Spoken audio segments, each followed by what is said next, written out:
Vikir van Baskerville, once a loyal hound of the infamous Baskerville family, knelt before the guillotine, betrayed and falsely accused of colluding with the demon clan. As the blade hovered above him, he vowed, if fate gave him another chance, he would never be a submissive hound again. To his shock, the guillotine's finality dissolved, and he awoke, not in the afterlife, but in the fragile body of an infant. Surrounded by the cries of newborns, Vikir realized he was in the Baskerville family nursery. His new life began under ominous circumstances. The cold-eyed patriarch Hugo Le Baskerville entered to inspect the infants. Dismissing the others as useless, Hugo's attention fixed on the silent Vikir, whose unyielding gaze betrayed no fear. Intrigued, Hugo ordered him sent to the Cradle of Swords, a deadly trial meant to forge Baskerville heirs. Vikir's hatred for Hugo burned hot. This was the man who had orchestrated his downfall in his past life. Memories of betrayal rushed back. He had been the Baskervilles' expendable pawn, loyal to the core, yet executed for knowing too much. But this time, Vikir would write a different story. Revenge could wait. Survival came first. The Cradle of Swords awaited, a brutal labyrinth of blades where children had to crawl to the Styx River, a mythical waterway said to fortify the body. The first to reach the river would reap its full benefits, while others were left with scraps. Vikir remembered how his siblings had sabotaged him in his past life, denying him the river's blessing. Not this time. Crawling through the razor-sharp maze, his infant body bleeding from countless cuts, Vikir pressed forward. Pain was an old friend, and he embraced it.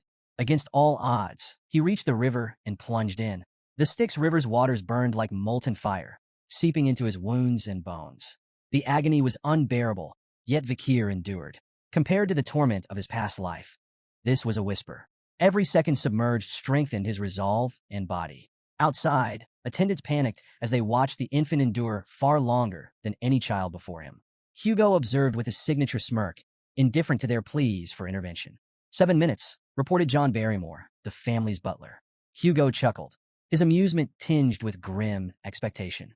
He might not survive, Hugo called out, signaling it was time to surface. But Vikir ignored him. Each second in the river was a rare chance to grow stronger, and he refused to abandon it. The water began to flood his lungs, and his vision blurred. Even as his body screamed for air, his mind chanted a single mantra, endure. Just as darkness threatened to claim him, Hugo pulled Vikir from the Styx River. The patriarch's smug smile betrayed a mix of amusement and satisfaction. Greedy little thing, he mocked. You even try to drink the river. As Hugo examined him, something unusual caught his attention. Vikir already had teeth, an extraordinary trait for a newborn. Intrigued, Hugo turned to the head butler and asked the child's name. Upon hearing it, his smirk deepened. A very greedy son has been born, he mused, half amused, half impressed. Though weak and groggy, Vikir's mind remained razor-sharp. Silently, he vowed to grow stronger in secret and someday tear Hugo apart with his own hands. His hatred didn't stop with Hugo. It extended to the entire Baskerville family. They had tried to erase him once, but this time, he would make them disappear into history. As he lay in the nursery, the memories of his past life seared his thoughts. He was Hugo's illegitimate son, cursed with low status despite his extraordinary talents. By 20, he had proven himself a master of assassination, espionage, and conquest, earning renown despite the family's disdain. Yet to the Baskervilles, he had always been a tool, disposable and replaceable. At 30, when demonic gates unleashed hell upon the world, Vikir became a pillar of resistance, fighting for 5 grueling years. His efforts turned the tide, but instead of recognition, betrayal awaited him. Accused of treachery and silence for knowing too much, his life had ended on the guillotine. This time, however, Vikir vowed that no one, not Hugo, not the Baskervilles, would get the chance to betray him again. As he fully awoke, the power of the Styx River coursed through his veins, giving him a stronger starting point than in his previous life. Yet his thoughts were interrupted by the soft creak of the nursery door. A maid entered, startled to see him awake, muttering about Madam's unusual request to leave something on his bed. Curiosity piqued. Vikir waited until the maid left before inspecting the small box she had placed beside him. The lid creaked open, revealing 2 venomous mambas, their crimson eyes glinting in the dim light. Vikir's sharp mind pieced it together instantly. This gift was an assassination attempt, orchestrated by one of the few women in the Baskerville family addressed as Madam. The motive was obvious: eliminate competition. If Vikir died, the other infants in the nursery might also succumb to the Viper's fangs, removing all potential rivals. Hatred burned in his chest as the snakes lunged at him. With cold precision, Vikir caught the mid-strike, his tiny hands fueled by a lifetime's worth of rage and survival instinct. The venomous creatures writhed in his grip, but were no match for his iron will. By morning, the snakes lay lifeless beside him as Vakir peacefully dozed. The scene sent shockwaves through the Baskerville household. Chaos erupted as the nannies on duty faced brutal interrogations, their failure deemed an unforgivable crime. They were swiftly executed, but the Viper's origins remained a mystery to all, except Vakir. 8 years passed, and Vakir sat in a classroom, half listening as the teacher droned on about the hierarchy of swordsmanship. The students were captivated by the descriptions of the stages. Sword beginner, unable to imbue their blade with mana. Sword expert, capable of infusing a small amount of mana. Sword graduate, their blade shimmered with a liquid-like mana aura. Sword master, the pinnacle of mastery, able to form and shape solid mana freely. The class erupted in awe as the teacher mentioned that Sir Hugo, the family patriarch, was a sword master, the strongest in the Baskerville line. Vakir, however, paid no attention. His thoughts were consumed by his own goals, not Hugo's accolades. His coming-of-age ceremony was fast approaching, and each day brought him closer to the moment he would regain his full power. To him, the question wasn't if he could destroy Hugo, but when. The teacher glanced at Vakir, mistaking his quiet focus for disciplined dedication. Vakir's unmatched endurance in the Styx River and his remarkable physical development made him a standout. The teacher thought Hugo would be pleased. Vakir, however, cared little for Hugo's approval. He was busy calculating how many years he had left to exact his revenge. After class, trouble came in the form of 3 arrogant boys. Identical in every way, but their misplaced bravado, the triplets, Highborough, Middleborough, and Lowborough Le Baskerville, cornered him. Known as Hugo's Trident, they sneered and jeered, calling him Garbage Van and mocking the stories about his legendary feats as a baby. Styx River? Strangling snakes? What a joke, Highborough taunted. The others laughed, feeding off each other's malice. Vakir's sharp memory identified them instantly. These were the same triplets who had betrayed him in his past life, stabbing him in the back when he was on the run from false accusations. At 9 years old, their cruelty was unchecked, but Vakir knew they would grow into dangerous obstacles. He debated whether to deal with them now or bide his time. Highborough, the self-proclaimed leader, pulled out a knife. They say your body's immune to blades, he smirked. Let's test that. Middleborough grabbed Vakir from behind, clamping a hand over his mouth. 3 minutes, he said with a sneer. If he can endure that, I'll eat my hand. The triplets began their experiment, slashing at Vakir with increasing frustration. 1 minute passed, then 3, then 10. No matter how hard they tried, the knife didn't leave a scratch. Annoyed and out of ideas, the triplets let Vakir go. Guess the legend's true, Middleborough muttered. As he released Vakir, he froze, noticing blood on his hand and the absence of a finger. Vakir spat the severed digit onto the ground, his expression calm, almost bored. What are you doing? Middleborough shrieked, his face pale. Vakir's dark smile deepened. You said you'd eat your own hand, he reminded him coldly. Panic gripped the remaining 2 triplets. We need a priest, they yelled, scrambling to find a way to reattach the finger. Vakir wasn't interested. His icy gaze silenced their panic, and he spoke with quiet authority. Leave. The enraged triplet lunged at Vakir with a knife, hurling insults and emphasizing their age advantage. Vakir remained calm, letting the blade strike him, but it failed to pierce his skin. Seizing the moment, he grabbed the boy's wrist and twisted it with merciless precision. The triplet screamed in pain as Vakir, his voice cold and steady, reminded them that in the Baskerville family, power and talent always trumped age. An evil glint flashed in Vakir's eyes as he taunted them. Shall we continue your little game? Let's see who lasts. He wrenched the boy's arm further, eliciting louder cries. The remaining 2 triplets, frozen in fear, soon snapped into action. One charged at Vakir in a blind fury, only to meet a devastating punch that sent him sprawling across the floor. The third followed suit, lunging in desperation, but Vakir countered effortlessly with a kick to the face, leaving him crumpled beside his brothers. The room fell into an eerie silence, broken only by the groans of the defeated triplets. Vakir stood over them, his gaze icy and unforgiving. With chilling detachment, he told them that while their wounds could be treated, they would have to endure their pain for now. Then, with a mockingly generous tone, he offered them a way out. One of you can leave the room, Vakir said. Relief flickered across the triplets' battered faces, and they quickly asked which one of them would be spared. In response, Vakir picked up the knife and tossed it onto the ground between them. Decide for yourselves, he said, his voice dripping with cruel amusement. As he turned to leave, he added one last taunt. Don't take too long. At least one of you should live, right? The triplets stared at the knife, then at each other. The realization hit them like a thunderclap. Survival would come at a cost.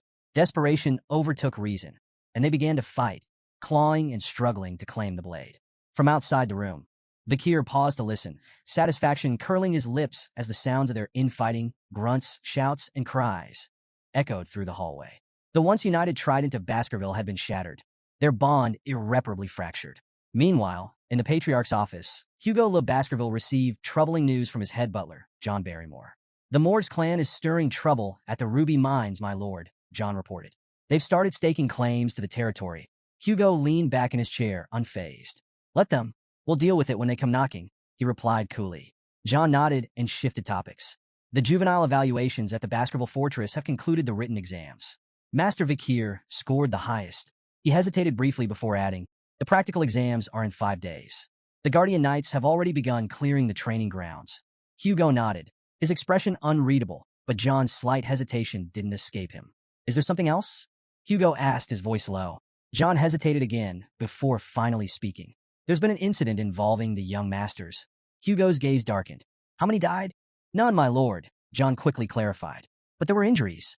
Master Highborough's teeth were completely shattered.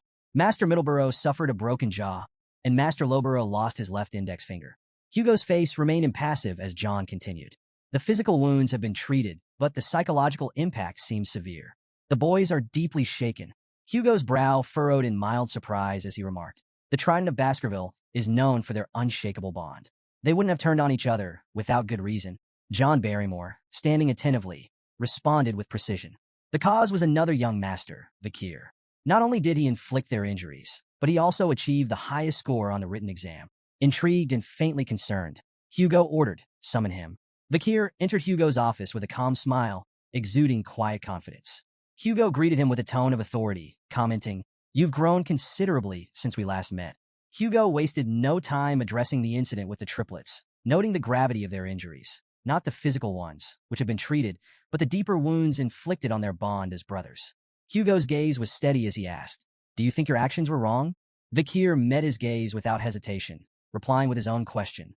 "What did I do wrong?" Hugo's eyes narrowed slightly, yet he allowed Vikir to continue. The boy elaborated, asserting that in the Baskerville family, strength was paramount. If strength decides all, how can the stronger party ever be in the wrongs? Hugo paused, his expression unreadable, before revealing, "The triplets have already forgiven you." The revelation caught Vikir off guard. "They forgave me?" he echoed, incredulous. An old memory surfaced in Vikir's mind, a scene from his previous life. A young woman, the last survivor of a family annihilated by the Baskervilles, had come to Hugo as a nun. Despite her suffering, she forgave him, citing her faith. Hugo's response, cold and cutting, now rang clearly in Vikir's ears. Forgiveness is merely an excuse for the weak, who lack the strength to seek revenge. Drawing from that memory, Vikir repeated Hugo's own words back to him. Forgiveness is nothing more than a way for the powerless to cope with their inability to retaliate. For a moment, silence filled the room.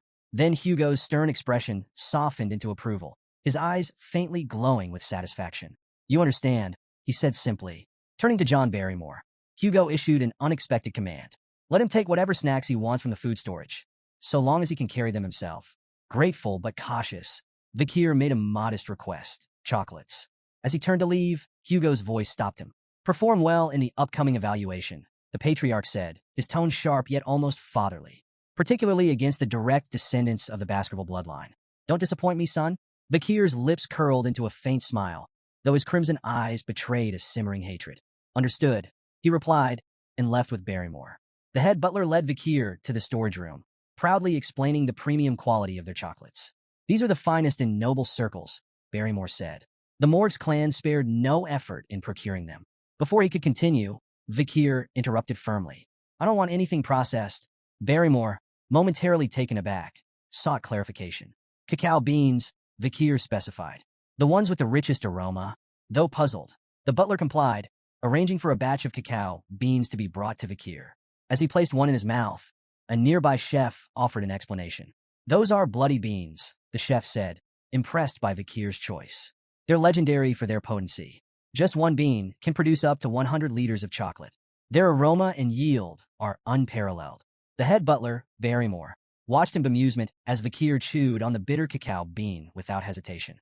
Assuming Vikir had an unusual love for chocolate, Barrymore thought the boy's unorthodox request might be a clever ploy to secure more in the future. When the chef offered to process the beans into chocolate and deliver it to his room, Vakir declined, insisting on taking the raw beans with him.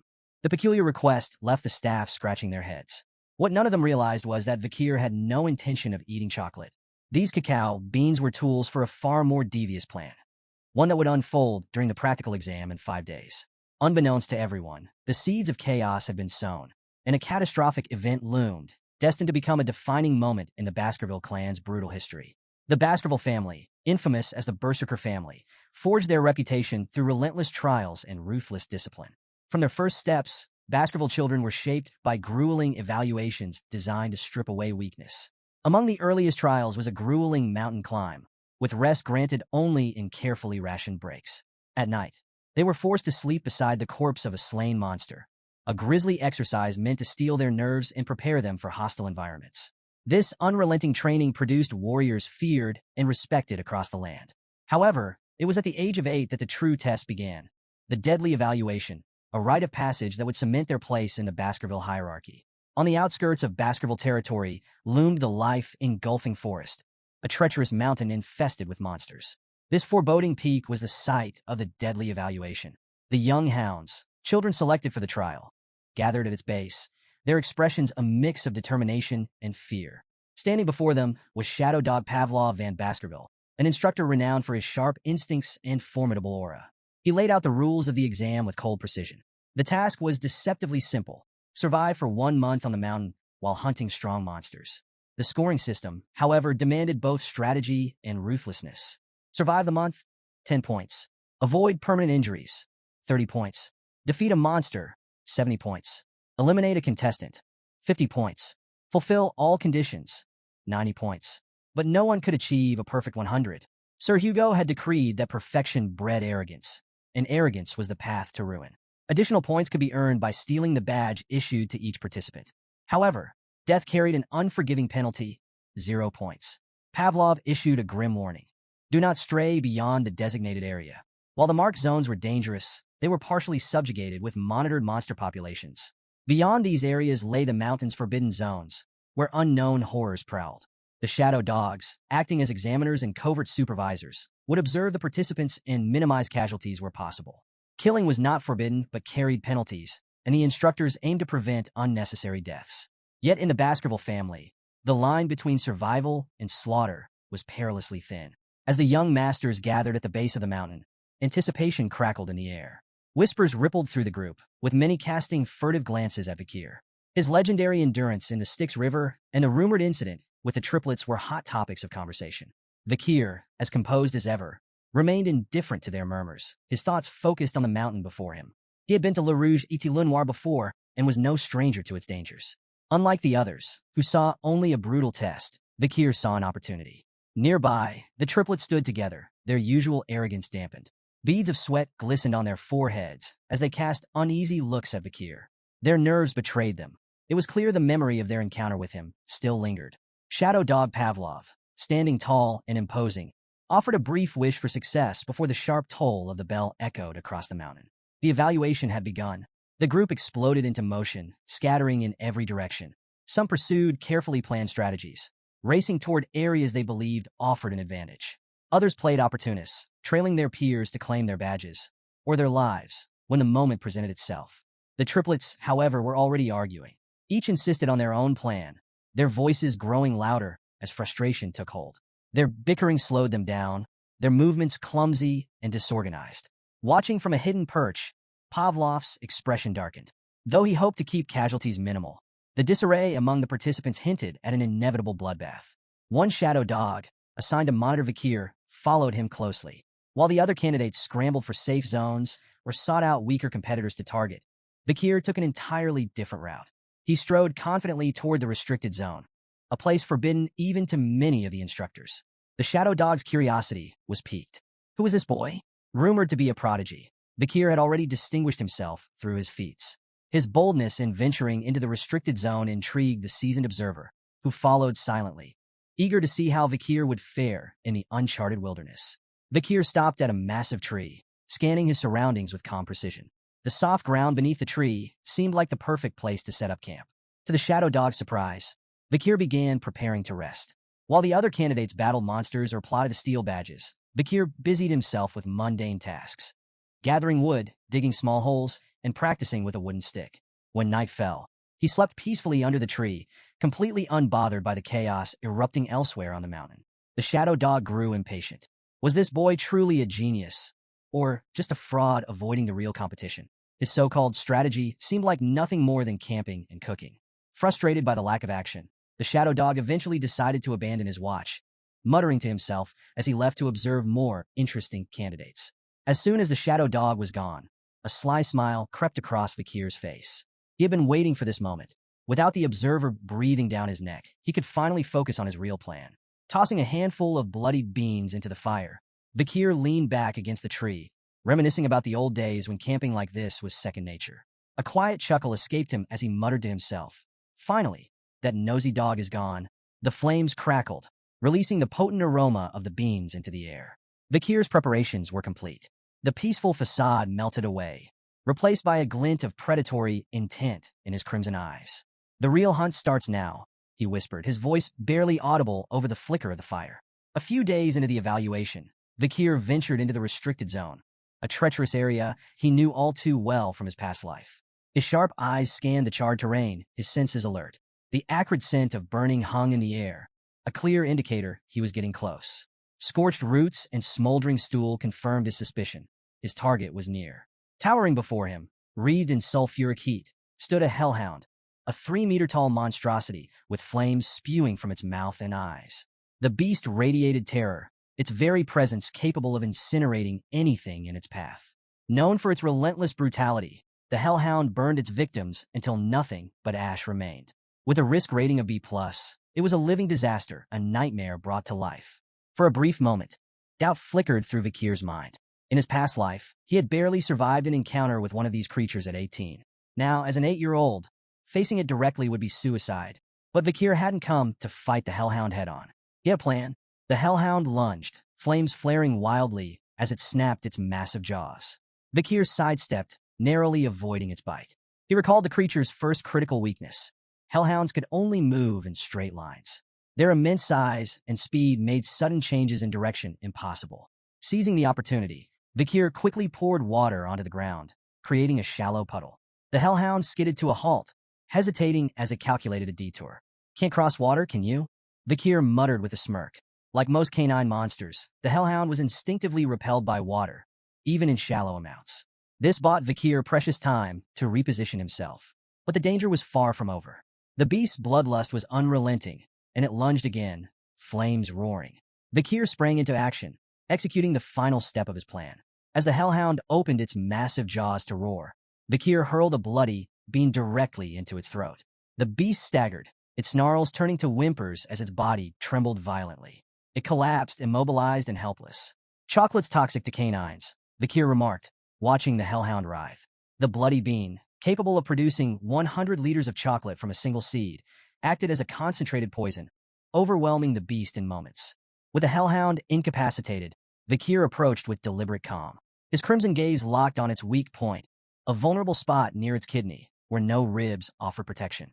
He gripped his sword tightly, then plunged the blade into the hellhound's side with surgical precision. The beast's body convulsed before going still. A rush of energy, its karma, flowed into Vikir, fortifying his young body. His sword felt lighter, his movements sharper. Inch by inch, he could feel himself reclaiming the immense power he had once possessed before his regression, all while still in the body of an 8-year-old. Standing over the fallen hellhound, Vikir allowed himself a moment of satisfaction. He imagined the stunned expression on Hugo's face when he returned to the clan with the head of a B+ rank monster. With a flick of his blade, Vikir decapitated the hellhound and hoisted its massive head. The weight felt insignificant in his hands, a testament to his growing strength. As he gazed out over the charred forest, Vikir's smirk deepened. Victory was already in his grasp. He knew that this kill had all but guaranteed him first place in the practical exam. Vikir's triumph was short-lived. A low, menacing growl shattered the silence, and he turned to see a group of hellhounds emerging from the shadows. Their flaming eyes locked onto him, filled with vengeful fury. It was clear they had come for their fallen comrade. Despite the odds, Vikir remained calm. He gripped his sword tightly, mentally calculating his resources. He had enough bloody beings to exploit their weakness, and he knew their patterns and limitations. Victory wasn't impossible, but before the hellhounds could attack, something unexpected happened. The pack began to whimper, their flaming eyes darting nervously as they shrank back. This sudden display of fear immediately caught Vikir's attention. Hellhounds never back down, even when facing certain death. What could terrify them? Vikir murmured, his heart pounding as he turned to face the source of their fear. His eyes widened in shock. Towering above him was a Cerberus, the legendary three-headed guardian of the underworld. The beast was colossal, 7 meters tall and radiating an aura of unmatched menace. Its 3 heads snarled and snapped, each mouth spewing fiery embers. With a risk rating of A+, Cerberus was leagues beyond the hellhounds in strength and ferocity. Vikir's mind raced. What is a Cerberus doing here? The monstrous creature was supposed to reside on the 7th ridge of life engulfing forest, far beyond the exam's designated area. Then he noticed something critical. Cerberus was injured. The creature's massive body bore several deep wounds, and arrows jutted out from its flesh. Blood trickled down its dark fur, and its movements were slower than usual. It was clear someone or something had been hunting it, driving it to this lower ridge. Realizing the opportunity before him, Vikir quickly assessed his options. An injured Cerberus was still a massive threat, but it was far more vulnerable than usual. This was a once-in-a-lifetime chance. With steely resolve, Vikir charged forward, his body moving with precision honed from years of battle in his past life. His blade flashed in the dim light as he landed several strikes on the massive beast. Each blow was calculated, targeting weak points exposed by its injuries. The Cerberus roared in pain, its fiery breath scorching the ground as it lashed out in retaliation. Vikir dodged with agility, his movements sharper than ever thanks to the strength he had gained from the Styx River. An injured Cerberus. This is doable, Vikir thought, his determination burning as brightly as the flames around him. But his confidence was short-lived. In a moment of carelessness, the Cerberus struck with lightning speed. Its first swipe shattered Vikir's sword, the blade exploding into fragments that scattered across the forest floor. The second blow hit him with tremendous force, sending him flying through the air like a rag doll. Vikir's flight ended abruptly as his body slammed into a tree trunk with a sickening crack. The impact left him crumpled on the ground, motionless and battered. Blood spilled from his mouth, pooling beneath him as silence descended. For a moment, nothing moved. Then, Vikir's eyes fluttered open. Pain shot through his body, sharp and overwhelming. Panic flared as he noticed the unnatural angle of his left arm. His first thought was that the Cerberus had torn it clean off, but to his relief, it was still attached, though badly mangled. He grimaced, forcing himself to sit up. The Styx River's blessing saved me, he realized, though the protection came with limits. He wouldn't survive another direct hit. The Cerberus advanced, its 3 heads snarling in unison, fire and fury emanating from its massive frame. Vikir's instincts screamed at him. Brute force was no longer an option. Survival demanded a different strategy. Sometimes the wisest move was to retreat and live to fight another day. Swallowing his pride, Vikir turned and ran. His mind raced as he scanned the terrain for an escape. The beast's roars thundered behind him, its footsteps shaking the ground with each stride. Then he saw its salvation. A weathered iron fence loomed just a few yards ahead, marking the edge of the restricted zone. If he could cross it, he'd be closer to the safe haven he had prepared before the battle. Summoning every ounce of strength, Vikir sprinted toward the fence. The Cerberus lunged, its massive jaws snapping inches from his back. With a final burst of speed, he threw himself through the gate, crashing onto the other side. Relief surged through him, but there was no time to waste. The beast's pursuit was relentless, and Vikir had to move fast. He scanned the forest, his eyes locking onto the trap he had set days earlier, a deep pit camouflaged beneath thick foliage. As the Cerberus charged, Vikir led it straight to the concealed pit. Timing his move perfectly, he dived out of the way just as the beast lunged forward. Unable to stop its momentum, the Cerberus plummeted into the pit, impaling itself on the wooden spears hidden below. Vikir's lips curled into a grim smile. His meticulous preparation had paid off. The spears, coated with the essence of bloody beans, acted as a lethal poison to canine monsters. The Cerberus howled in pain, its growls turning to gurgles as foam oozed from its mouths. Yet, Vikir knew better than to relax. The legendary beast wasn't defeated yet. Despite its injuries, the Cerberus began to climb out of the pit, its enormous claws scraping against the sides. Vikir wasted no time. He grabbed a wooden spear, its tip smeared with venom from a bloody mamba snake, and hurled it with precision. The spear pierced the creature's side, eliciting another anguished roar, but the beast pressed on. Step by agonizing step, the Cerberus dragged itself forward. Vikir counted silently, his pulse pounding. 1, 2, 3. The beast advanced, each step slower and more labored than the last. 4, 5, 6. As the seventh step landed, the mighty Cerberus faltered. Its knees buckled, and with a final, earth-shaking groan, it collapsed lifeless at Vikir's feet.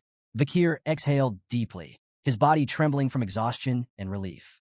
The venom of the bloody mamba, true to its legend, had ensured the creature couldn't take more than 7 steps after being struck. He had hidden the spear long ago, a precaution for the most dire of circumstances.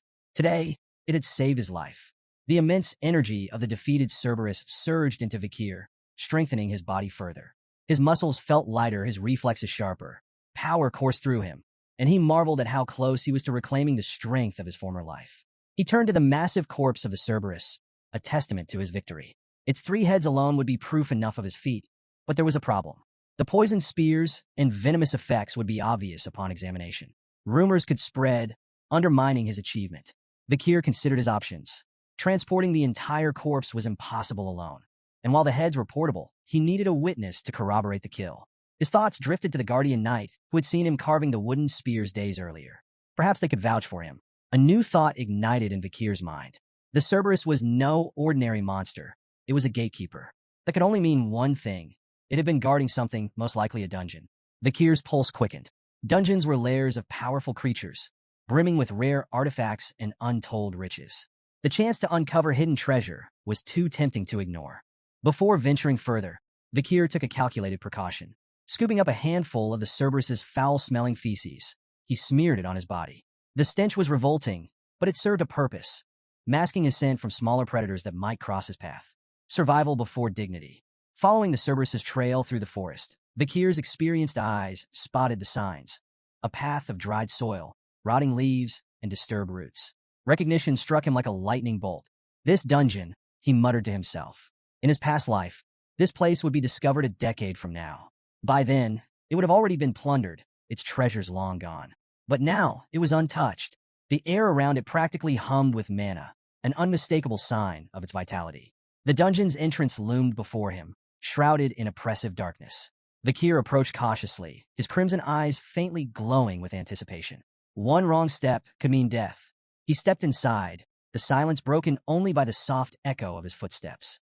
The further he descended, the more the dungeon revealed its wonders. Veins of ruby minerals streaked the walls, their faint glimmers lighting the way. Vikir deduced they were connected to the nearby Red All Mountain, famous for its precious gems. His excitement grew as he pressed deeper into the labyrinth. Then, a glimmer of light ahead caught his attention.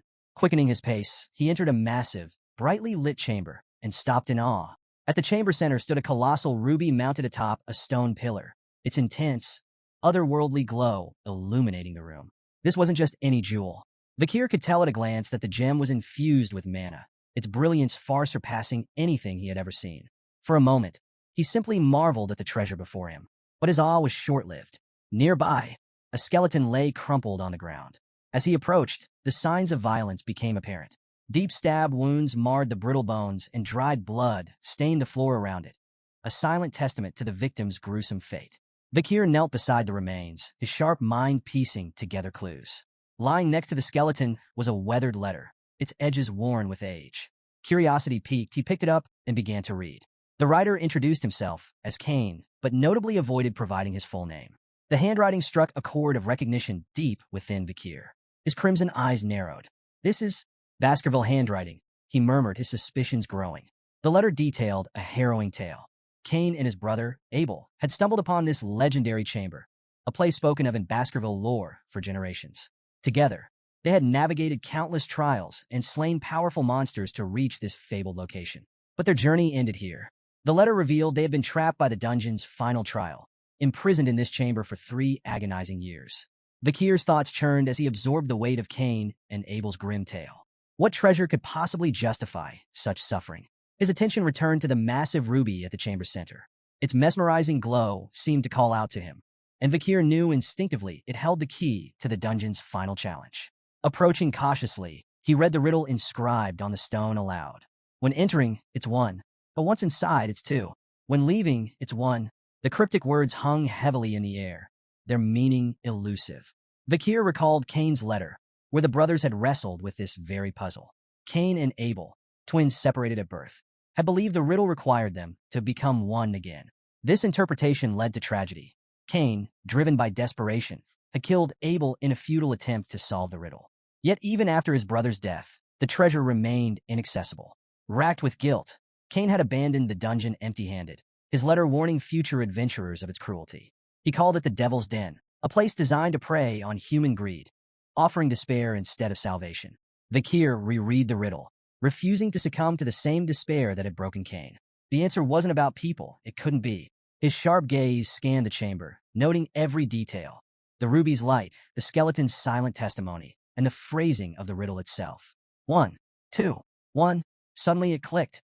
The answer wasn't about twins or sacrifice. It was about shadows. Vakir stepped toward the ruby, his thoughts crystallizing. In the dark passage leading to the chamber, he had cast no shadow. Upon entering the ruby's glow, he became two, himself and his shadow. And when the light disappeared, the shadow would vanish, leaving only one again.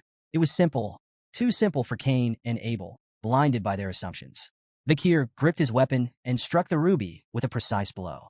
The gem shattered into fragments, its brilliant light extinguished in an instant. The chamber lit up with a final, blinding flash as the ruby crumbled. Then, as silence returned, the treasure the dungeon had guarded was revealed. Vakir's breath caught. At the center of the newly exposed chamber stood a sword embedded in a stone.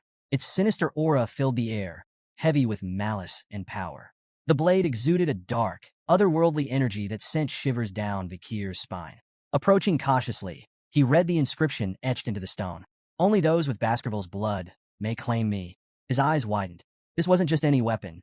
It was the fabled Beelzebub. The name stirred memories buried deep within him. As a child, he had seen illustrations of the gluttonous fly, Beelzebub, in an old picture book. The monstrous entity was said to devour all in its path, an insatiable glutton tied to ancient legends. The stories of Beelzebub were more than legends. They were warnings. Known as one of the seven calamities, Beelzebub was part of the devil's holy constellation, a force of destruction so immense that 7 great families, including the Baskervilles, had risen to combat them. Each family had faced a fragment of their power, sealing the remnants within their lands. The first patriarch of the Baskerville family had battled Beelzebub, sealing its essence within their territory. Many dismissed these tales as myths, but as Vakir stood before the ominous blade radiating Beelzebub's malevolence, he knew the truth.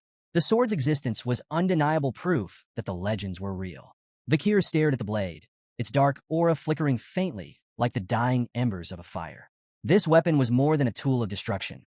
It was a symbol of his family's cursed legacy. Yet, it also represented unparalleled power.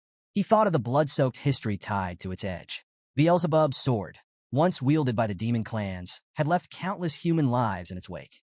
The weapon was both a prize and a threat, but one thing was clear. It could not fall into the wrong hands. "This sword is mine now," Vakir declared, reaching for the hilt. The moment his fingers closed around it, an intense surge of energy shot through his body, forcing a gasp from his lips.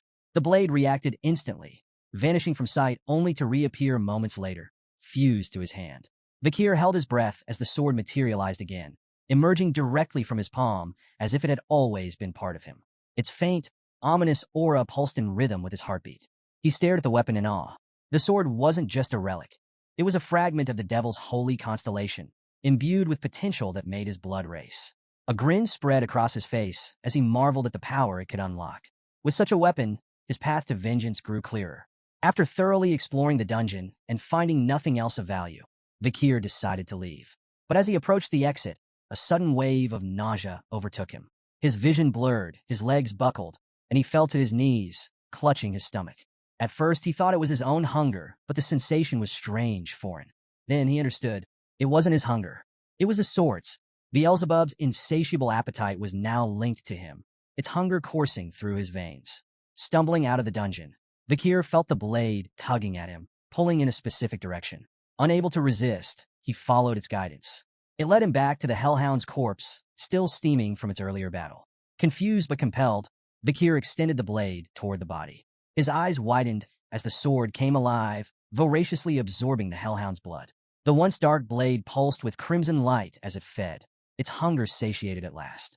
As the feeding ended, the sword let out a strange, satisfied sound, like a child after a hearty meal. Vikir's own hunger faded, replaced by a gnawing frustration. The blade was unpredictable. Its needs a burden he hadn't anticipated. Yet, its power was undeniable. Examining the weapon, Vikir noted its intricate design, slots embedded within the blade, faintly glowing. He recalled the stories about Beelzebub's inherent ability, gluttonous flies. The sword could absorb not only the blood of its victims but their skills, adding them to its arsenal. This ability made Beelzebub a weapon of limitless potential, but also one of chaos. Many of its past wielders had overindulged its appetite, allowing it to absorb so much that even their most fearsome opponents had been rendered powerless. I won't make the same mistake, Vikir muttered. He resolved to limit the sword's consumption to 3 abilities at a time, no more. Any more would risk making the blade unmanageable, and himself its victim. The barren trees and dried soil of the mountain took on a new meaning as Vikir reflected on the blade's gluttony. He suspected Beelzebub had been the cause of this desolation, its insatiable hunger draining life from everything around it. Inspecting the first slot, Vikir noted the newly absorbed skill, Hemorrhage Hellhound B+. This ability caused wounds inflicted by the blade to bleed uncontrollably, even from the smallest cuts, a devastating tool for attrition-based battles. His gaze shifted to the massive corpse of a Cerberus, and an idea sparked. Extending Beelzebub toward the body, Vikir allowed the blade to begin feeding. The sword's dark aura flared, and the Cerberus's blood was drawn into it. Before the weapon could devour the entire corpse, Vikir stopped it with a sharp word, tapping the hilt lightly, as if scolding a pet. Enough, he muttered. The blade responded with a shrill cry, like a reprimanded child. Beelzebub's 3 slots were now filled. 1. Incinerate Cerberus. A+, inflict severe, flaming injuries that are resistant to healing. 2. Hemorrhage Hellhound, B+, causes catastrophic blood loss from even minor wounds. 3. High-speed regeneration. F. A minor healing ability absorbed from a crushed sewer rat. Vikir smirked, noting the high-speed regeneration skill. While not as impressive as the others, it could still prove useful in emergencies. He glanced at the squashed rat beneath the Cerberus's corpse and felt a mix of amusement and practicality. Reflecting on Incinerate Cerberus, Vikir marveled at its raw destructive power. Thermal injuries, he knew, inflicted far more agony than hemorrhage. With his preparations for the exam complete, Vikir chose to remain near the Cerberus's remains until the evaluation officially ended. When the young hounds returned to Baskerville Fortress, the elders began assessing their performances. Each participant was awarded a reward crafted from the remains of their hunted monsters, a sword, shield, or necklace symbolizing their success. But one hound stood out above the rest. In his office, Patriarch Hugo Van Baskerville leaned back in his chair, eyebrows raised in mild surprise. Turning to his head butler, John Barrymore, he asked, "Who caught what?" Barrymore responded dutifully. Master Vikir Van Baskerville, the 8-year-old hound, hunted a Cerberus, an A+ rank monster that wandered into the restricted area during the exam. Hugo's surprise deepened. Even the family's guardian knights avoided facing such creatures. Yet, Vikir had managed to slay one. Barrymore continued, explaining that the Cerberus had been previously wounded by the barbarian tribe before Vikir encountered it. The boy had then used poison on a wooden spear to secure his victory. However, the exact nature of the poison remained unknown, as Vikir's hunting journal offered no explanation. Hugo smirked, intrigued. And why hasn't he clarified this? Barrymore hesitated before answering. The boy claimed he was tired and retired to his dormitory. The patriarch chuckled, his eyes glinting with amusement. The little brat is already so sly. He understands that information is power, and power has its value. Barrymore nodded, though his astonishment lingered. It's remarkable that such talent comes from a hound named Van, rather than Lon. Hugo dismissed Barrymore's implication with a smirk. I do not judge hounds by their lineage. I raise them for their talent and their spite. Even mutts can rise to greatness. His tone left no room for doubt. In the Baskerville clan, skill and ambition outweighed noble birth. Barrymore hesitated, his mind drifting briefly to Hugo's second son, who was undergoing isolation training. He wondered if Hugo's indifference masked concern, but chose not to voice his thoughts. Instead, he bowed slightly and apologized for his earlier comment. Hugo waved it off. Enough of that. Bring me something to lift my spirits. Shall I summon Master Vikir? Barrymore offered immediately. Hugo nodded, and the butler departed. When Vikir entered the Patriarch's office, his composed, self-assured demeanor didn't escape Barrymore's notice. Hugo, ever direct, wasted no time questioning him about the Cerberus hunt. How did you manage it? Hugo asked. With calm precision, Vikir revealed his use of chocolate as a poison, exploiting its lethal effect on canine monsters. Hugo's eyes briefly widened in surprise, quickly piecing together the implications. The boy's earlier request for chocolate hadn't been a whim. It had been a carefully laid strategy. Barrymore, standing nearby, was equally astonished but kept his focus on the subtle tension between the two. The lack of formal greetings struck him as unusual. Was this how a father and son truly interacted? As the conversation continued, Hugo shifted gears. Why didn't you explain this to Barrymore earlier? Vakir's reply was curt but deliberate. The butler is not my master. Hugo raised an eyebrow, intrigued. Then who is your master? I belong to the clan, Vakir said without hesitation. The master of the clan is my master as well. Hugo smirked faintly, leaning back in his chair. Well said. He congratulated Vakir on his performance during the practical exam and declared that the Cerberus's corpse and all associated materials would belong solely to him. Hugo then announced an additional reward. As the highest scorer, Vakir was entitled to a special privilege, the opportunity to make a wish. Vakir's eyes gleamed at the prospect. Without hesitation, he requested access to the 10,000-book library, one of the largest and most prestigious repositories of knowledge in the Empire. Deep within the Baskerville clan's territory, the library housed forbidden techniques and secrets, accessible only to the Patriarch, the second-in-command, and their direct descendants. Hugo's eyebrows rose at the request. He reminded Vakir of the strict rules governing access, emphasizing that illegitimate children were barred from entry.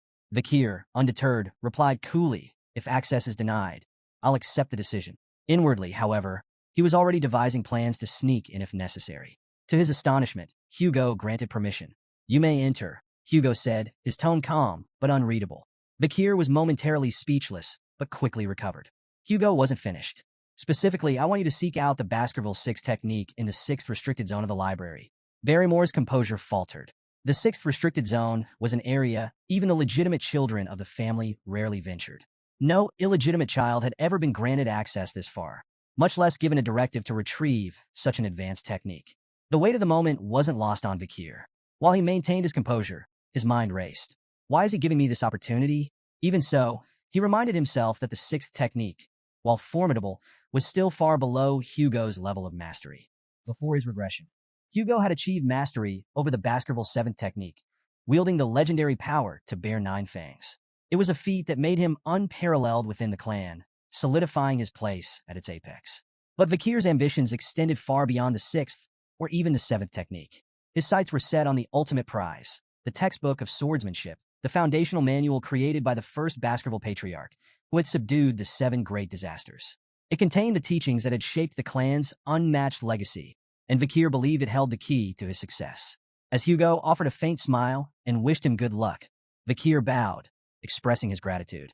Inside, however, he marveled at how Hugo had unknowingly handed him an opportunity of incalculable value. He doesn't realize what he's given me, Vakir thought. But it didn't matter. What mattered was what he would do with it. Arriving at the 10,000-book library for the first time, Vakir stood in awe. Towering shelves filled with ancient tomes stretched endlessly before him, each spine bearing a title that sparked his imagination. He read a few aloud, letting the evocative names linger in the quiet air. Severing incisors, grinding molars, piercing canines, snaggle tooth that embeds twice, wisdom teeth that lay down.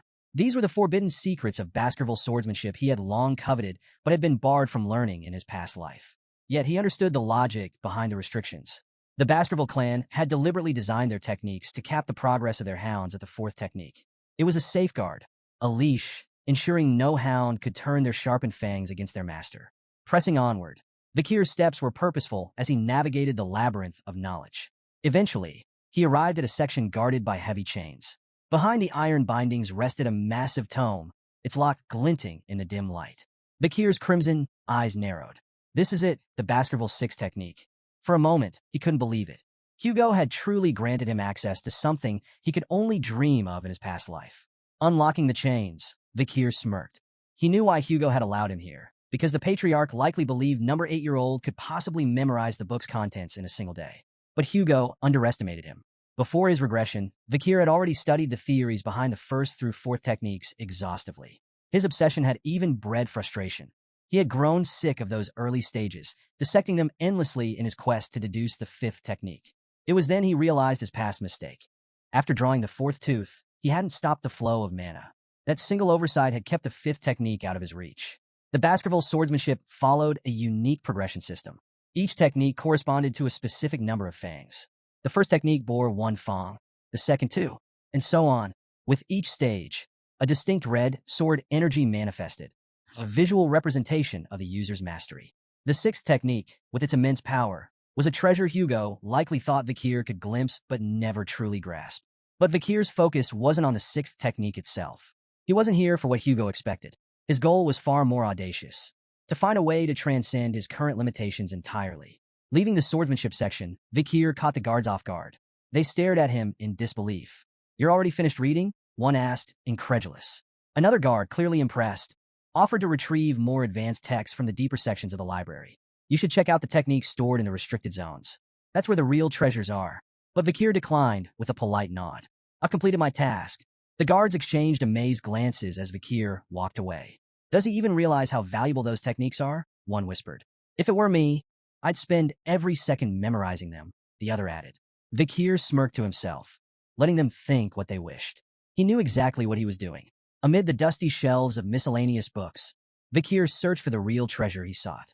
His crimson eyes scanned row after row until they landed on an unassuming, tattered book tucked away in a neglected corner.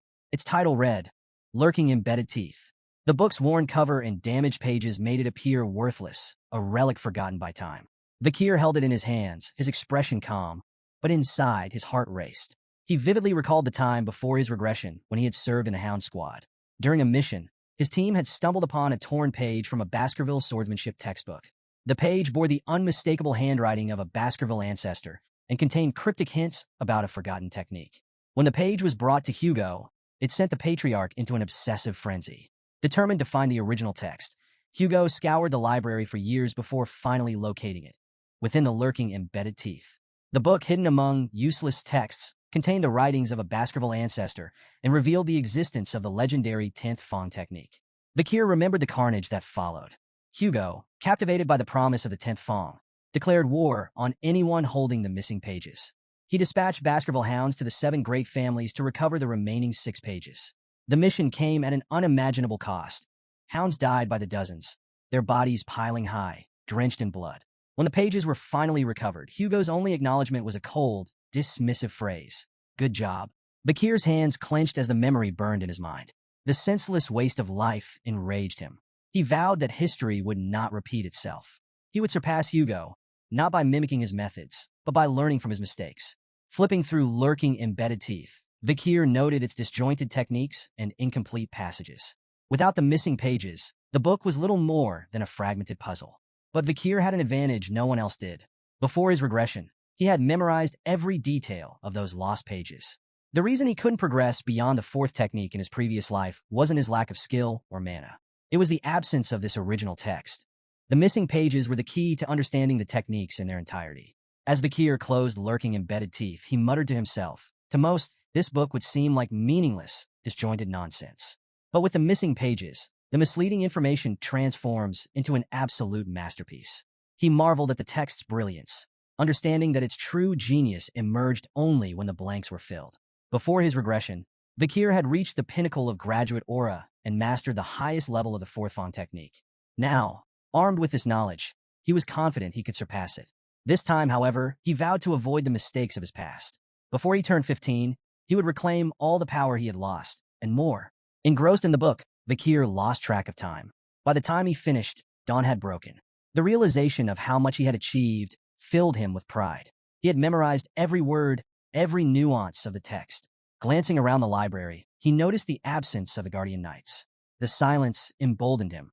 Though his young body wasn't yet capable of drawing all 10 fangs, he was certain the elusive 5th Fong technique, which had eluded him in his past life, was finally within reach. Approaching a nearby statue, Vikir steeled himself, his mind focused and his heart resolute. He began executing the Baskerville sword techniques, unleashing every ounce of power he could summon. First Fong technique, a sharp, decisive strike, its precision cutting cleanly through the air. Second Fong technique, building momentum. Each movement grew more deliberate and deadly. Third Fong technique, forceful and unrelenting. His strikes hammered the statue's surface. Fourth Fong technique, a whirlwind of honed precision, each blow infused with years of dedication.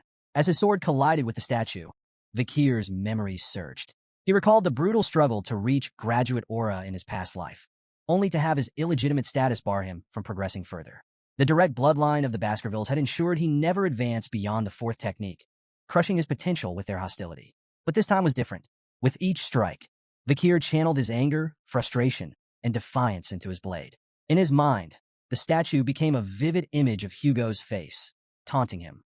With a ferocious swing, he unleashed his full force, slicing through the statue in a series of precise, calculated blows. As the dust settled, Vikir stepped back, his breath ragged and his body trembling. For a moment, he stood still, hands gripping his weapon tightly, anticipation coursing through him. Then it came, a hot surge of energy flowing from his heart to his neck. He knew instantly. A triumphant smile spread across his face. He had done it, overwhelmed with emotion. Vikir nearly felt tears welling in his eyes. His success was monumental, but it was the tangible proof that left him awestruck. His canine teeth had begun to grow. In the Baskerville clan, this development symbolized the hound's readiness to draw their fangs against their master. Such a transformation had never occurred at such a young age in the clan's history. His body trembled with excitement as his mana surged within him, evolving into something far greater. The solid state of his energy had transformed into a liquid form, denser and more versatile. This was graduate aura at its true peak, a level of mastery that had taken him 30 arduous years in his previous life. Now, at just 8 years old, he had reached the same milestone. Vikir gazed at the flowing aura surrounding him, its liquid form a testament to his newfound status. To reach graduate aura was to ascend leagues above sword experts, and the realization filled him with both awe and quiet confidence. Yet this was only the beginning. His gaze shifted back to lurking embedded teeth, the book that had unlocked this monumental progress. The text's seamless transitions between offense and defense represented a swordsmanship technique of limitless potential, one perfectly suited to someone with Vikir's boundless ambition. Carefully, he placed the book near the window and allowed himself a moment to reflect. Since his regression, his growth in strength and skill had been exponential.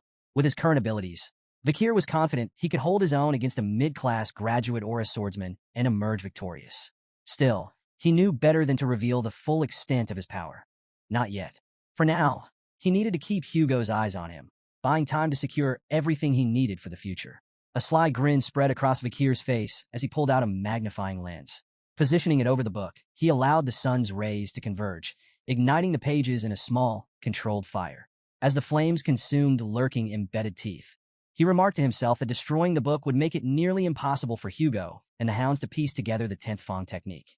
For him, however, it was no loss. He had memorized every critical detail. The acrid smell of burning paper quickly drew the attention of the library guards, who burst into the room. Startled to find Vikir there, they demanded an explanation. Vikir's expression shifted instantly to one of sheepish contrition. Bowing his head, he apologized profusely, claiming the fire had started when he had carelessly left the magnifying glass too close to the book. He even offered to report the incident to the butlers himself. The guards exchanged uneasy glances, fearful of punishment for neglecting their duties. One finally suggested that the blame lay with them for failing to monitor the library properly. "We're just lucky it happened in this section," one guard muttered, glancing at the ashes of what they deemed useless books. Seizing the moment, Vikir subtly steered the conversation. He mentioned their preoccupation with the Morg's clan and the disturbances at the Ruby Mines, suggesting this might explain their absence.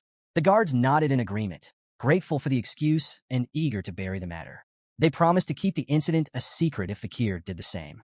As he left the library, Vikir apologized again, thanking the guards for their understanding. Once he was out of sight, a mischievous grin spread across his face. The guards' voices echoed behind him, praising him as thoughtful and considerate, someone who deserved respect. Vikir relished their naivety, knowing he had orchestrated the situation perfectly. Later, in Hugo's office, the patriarch leaned back in his chair, his piercing gaze fixed on Vikir.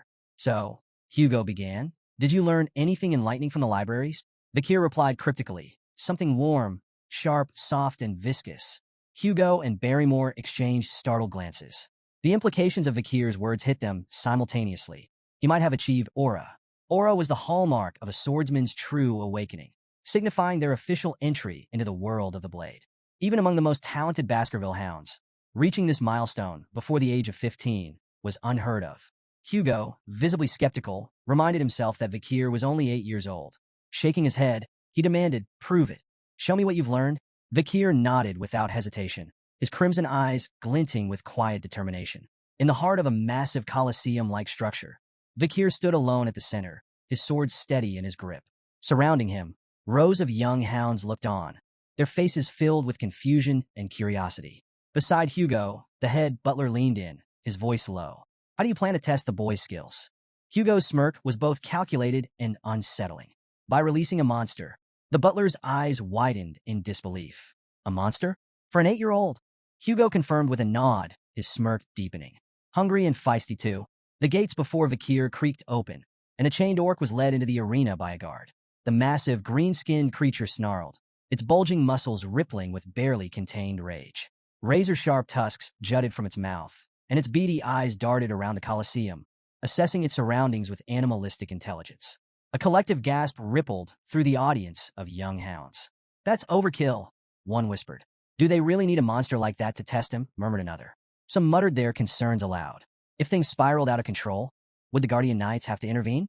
But while the crowd buzzed with doubt, Vikir stood calm and composed. His sharp eyes fixed on the orc, he showed no sign of fear. His body was still, his blade poised, as Hugo gave the signal. The orc's chains fell away with a deafening clatter. With a feral roar, the beast charged, its massive bulk hurtling forward with terrifying speed. Vikir remained motionless, timing his move with surgical precision. As the orc lunged, he swung his sword in a blinding arc. The strike was fluid and flawless, severing the creature's arm in a single motion. The orc stumbled back, roaring in pain and confusion. Before it could recover, Vikir closed the distance with terrifying speed. Another precise strike followed, this time severing the orc's leg. The monster collapsed, growling in agony, its body writhing helplessly on the arena floor. The Colosseum was frozen in stunned silence. How? How did he do that? One young hound muttered. Did he even use mana? Another asked, incredulous.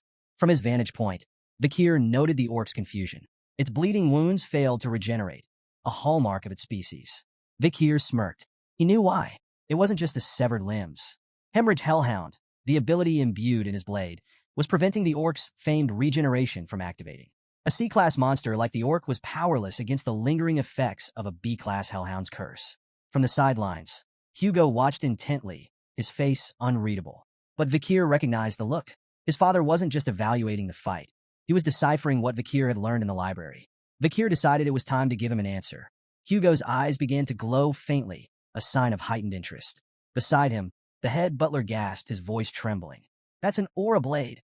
In the arena, Vikir's sword began to radiate a brilliant red light. The energy was sharp and visceral, a manifestation of his mastery over aura. The orc, still struggling, roared weakly. But it was too late. Vikir charged forward, his blade slicing cleanly through the air. With a single, devastating strike, he decapitated the orc.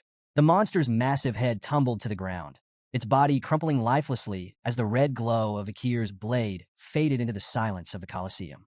The Colosseum erupted in astonishment. The young hounds could barely process what they had just witnessed. Murmurs rippled through the crowd, growing louder as disbelief turned to admiration. Beside Hugo, the head butler turned, his voice trembling with excitement. It's the aura of a low-class sword expert. We've just witnessed the birth of a genius. There will never be another like him across all the families in the Empire. But despite the head butler's praise, Hugo's sharp gaze remained fixed on the pool of blood spreading beneath the orc's lifeless body. The creature's famed regeneration had been utterly nullified. He only won because the orc was weak, Hugo said flatly, though his tone carried an undercurrent of intrigue. Before Hugo could say more, Vikir's calm voice cut through the murmurs. Is there anything stronger than this orc? The Colosseum fell silent. An 8-year-old, asking for a stronger opponent after defeating an orc? Even the doubters in the audience were struck speechless. Vikir's reasons were clear. He wanted to demonstrate his progress, not just to Hugo but to the entire clan. A performance like this might earn him recognition. Perhaps they'd send him to a prestigious academy, or even dispatch him to a remote area, away from Hugo's direct control. Hugo leaned back in his seat, his curiosity piqued. A faint chuckle escaped him. It seems the orcs I brought from afar are not enough to satisfy my son's hunger. Turning to the head butler, he asked, do we have anything stronger? Something suitable from the creatures captured during the barbarian raid. The head butler hesitated, clearly uneasy. There is one left, my lord. Hugo's smirk widened. Bring it in. The massive gate creaked open again, its echoes amplifying the tension in the Colosseum. All eyes were glued to the entrance as the ground began to tremble with heavy footsteps. A collective gasp spread through the audience as a troll emerged, bound in heavy chains. Vikir stood calmly in the arena, his crimson eyes fixed on the towering creature before him. The troll, with its twice-human size, rippling muscles, and ferocious presence, was a creature designed to instill terror. Vikir turned toward Hugo, seeking silent approval. The patriarch gave a slight nod. The troll's chains clattered to the ground, and the beast roared, the sound reverberating through the Colosseum. It lunged forward, its massive fists swinging down in a punch that could crush a boulder. But Vikir was faster. With almost inhuman agility, he sidestepped the attack, the troll's fist smashing into the ground with a thunderous impact. Dust and debris flew into the air as the crowd gasped at the sheer force of the blow. Moving with calculated precision, Vikir slipped behind the troll, exploiting its momentary confusion. From the audience, a young hound shouted, "That's the perfect moment to attack. Why didn't he take it?" Hugo's calm, instructive voice cut through the murmurs. Trolls have extraordinary regenerative abilities. Only fatal attacks are worth it. Anything less is a waste of effort. A proper plan is essential to hunt a troll. The troll charged again, its massive frame lumbering forward with raw power but sluggish movements. Vikir moved with grace, effortlessly evading every swing, swipe, and stomp. Each step was calculated, each dodge precise. The audience watched in awe as the 8-year-old displayed remarkable poise. Yet their curiosity grew with every second. "Why isn't he fighting back?" someone muttered. "He's probably trying to tire it out," another speculated. "No," whispered a third. "He's waiting for the perfect moment to strike." Minutes of evasion stretched on, and even Vikir began to feel the tedium of the exchange. Enough, he thought. Time to act. Fully aware that he could end the fight swiftly with his full strength, Vikir deliberately chose a more calculated approach. His goal wasn't just victory, it was to make his progress seem plausible, not overwhelming. As the troll launched another heavy attack, Vikir seized the moment. With a single, precise swing, he sliced deep into the troll's arm, nearly severing it from its shoulder. Gasps rippled through the Colosseum as the audience believed the fight was over. But their astonishment turned to unease as they watched the troll's wound heal before their eyes. The severed tissue reconnected rapidly, and within moments, the arm was as good as new. Vikir frowned slightly. He had expected the troll's regeneration to kick in, but seeing it firsthand confirmed the challenge he faced. The hemorrhage skill of Beelzebub could nullify this, he thought, but he couldn't rely on such an obvious technique. It would reveal too much. From the sidelines, Hugo's sharp voice rang out. "Enough, Vikir. Stop before this gets out of hand." But Vikir's response was calm, resolute. "I'm almost done," he replied. "If I can't finish it with the next attack, I'll give up." The troll roared, its beady eyes blazing with rage as it prepared another charge. Vikir's mind raced, his plan falling perfectly into place. He knew exactly how much power he was willing to reveal. This will look like a breakthrough, he thought, smirking inwardly. A moment of growth under pressure. The move would impress Hugo and the audience while concealing the true extent of his strength. The crimson glow of Vikir's sword flared, its fiery aura blazing brighter than before. Gasps echoed through the Colosseum as the young hound's presence seemed to grow, commanding attention. The troll lunged with a guttural roar, its massive fist hurtling toward Vikir. Vikir met the attack head-on, his blade flashing in a clean, decisive arc. The audience held their breath as his strike cut through the troll's neck, severing its head in one fluid motion. The troll's body collapsed with a deafening thud, its massive head rolling across the arena floor. Silence engulfed the Colosseum. Every pair of eyes widened in shock, frozen in disbelief at what they had just witnessed. Even the normally stoic head butler gasped audibly, his composure breaking. "The second technique," he whispered, his voice barely audible. "He's achieved the second technique of the Baskerville clan at 8 years old." His gaze turned to Hugo. "That's unheard of. Most don't reach this level until they're at least 18. In the center of the arena, Vikir stood with an innocent smile, his sword lowered, as if blissfully unaware of the magnitude of his accomplishment. "I did it," he declared cheerfully, his tone almost childlike. The silence that followed was deafening. Hugo remained seated, his expression unreadable. Yet inside, he was reeling. What he had just witnessed defied everything he knew about swordsmanship and training. An 8-year-old performing the second technique? The implications were staggering. A week later, Vikir sat in the Baskerville dining hall, staring down at a bowl of unappetizing meat porridge. Around him, the air was heavy with tension. None of the other young hounds dared approach him. Their gazes flickered toward him briefly, before they quickly looked away. Vikir wasn't surprised. In the Baskerville family, power was everything. His recent display had placed him far beyond the reach of his peers, and they all knew it. As he ate, Vikir reflected on his progress with satisfaction. Even Hugo seemed unsettled by his performance. So far, he had revealed only what he wanted them to see, his mastery of the second technique and his rank as a medium-ranked sword expert. Yet the truth remained hidden. He was, in fact, a low-ranked sword graduate capable of weakly performing the fifth Fong technique. Vikir's thoughts turned to the ability he had gained from the troll. Super speed regeneration, C+. now occupying Beelzebub's third slot. The skill bolstered his strength to the level of an average graduate or a swordsman. Yet he noticed an unexpected side effect. His appetite had increased dramatically since acquiring the ability. Shoveling another spoonful of porridge into his mouth, he paused as he sensed a sudden presence behind him. The triplets had appeared, surprised and wary. Vikir turned to face them cautiously. He had no desire to deal with them again, so he returned his focus to his food, hoping they would leave. But instead of provoking him, the triplets quickly blurted out their reason for approaching. "You were so cool during your fights with the Cerberus and the Troll." The statement hit Vikir like a thunderbolt. He was so shocked that he spat out his porridge. The triplets, alarmed, asked if he was okay, but Vikir remained suspicious. Could this be a two-faced technique? Or maybe a deceitful policy? He wondered. For a brief moment, he even considered beating them up preemptively, just in case. But after a moment's thought, he decided to observe them further. Before Vikir could act, Barrymore appeared behind him, his presence commanding the room. "Master Vikir," the head butler said, his tone polite but firm. Vikir turned, startled. It wasn't often that the butler sought him out in the dining hall. "The Patriarch has summoned you to his office immediately," Barrymore informed him. Intrigued, Vikir quickly finished his meal and stood. The triplets shuffled aside, their sudden admiration for him still puzzling. With a nod to Barrymore, Vikir made his way to Hugo's chambers, his mind racing with curiosity about what awaited him. In the Baskerville Patriarch's office, Hugo sat in his chair, exuding his usual air of authority. Across from him stood Adolphe Morgs, the Morgs clan's proxy patriarch. The Morgs clan, a prestigious mage family, had a long, intense history with the Baskervilles, an iron-blooded sword clan. While their philosophies clashed, the Emperor's decree bound them to conduct annual joint training sessions for children between the ages of 8 and 15. "It's been a while," Hugo said curtly. Adolphe nodded politely. "Indeed. I trust this year's event will proceed smoothly." Hugo's tone was casual, almost dismissive. "The joint training has always been handled without issue." Adolphe raised an eyebrow. "Without issue? Last year, 2 children, one from each family, were seriously injured." Hugo waved off the remark with a faint smirk. "A scratch. Nothing more.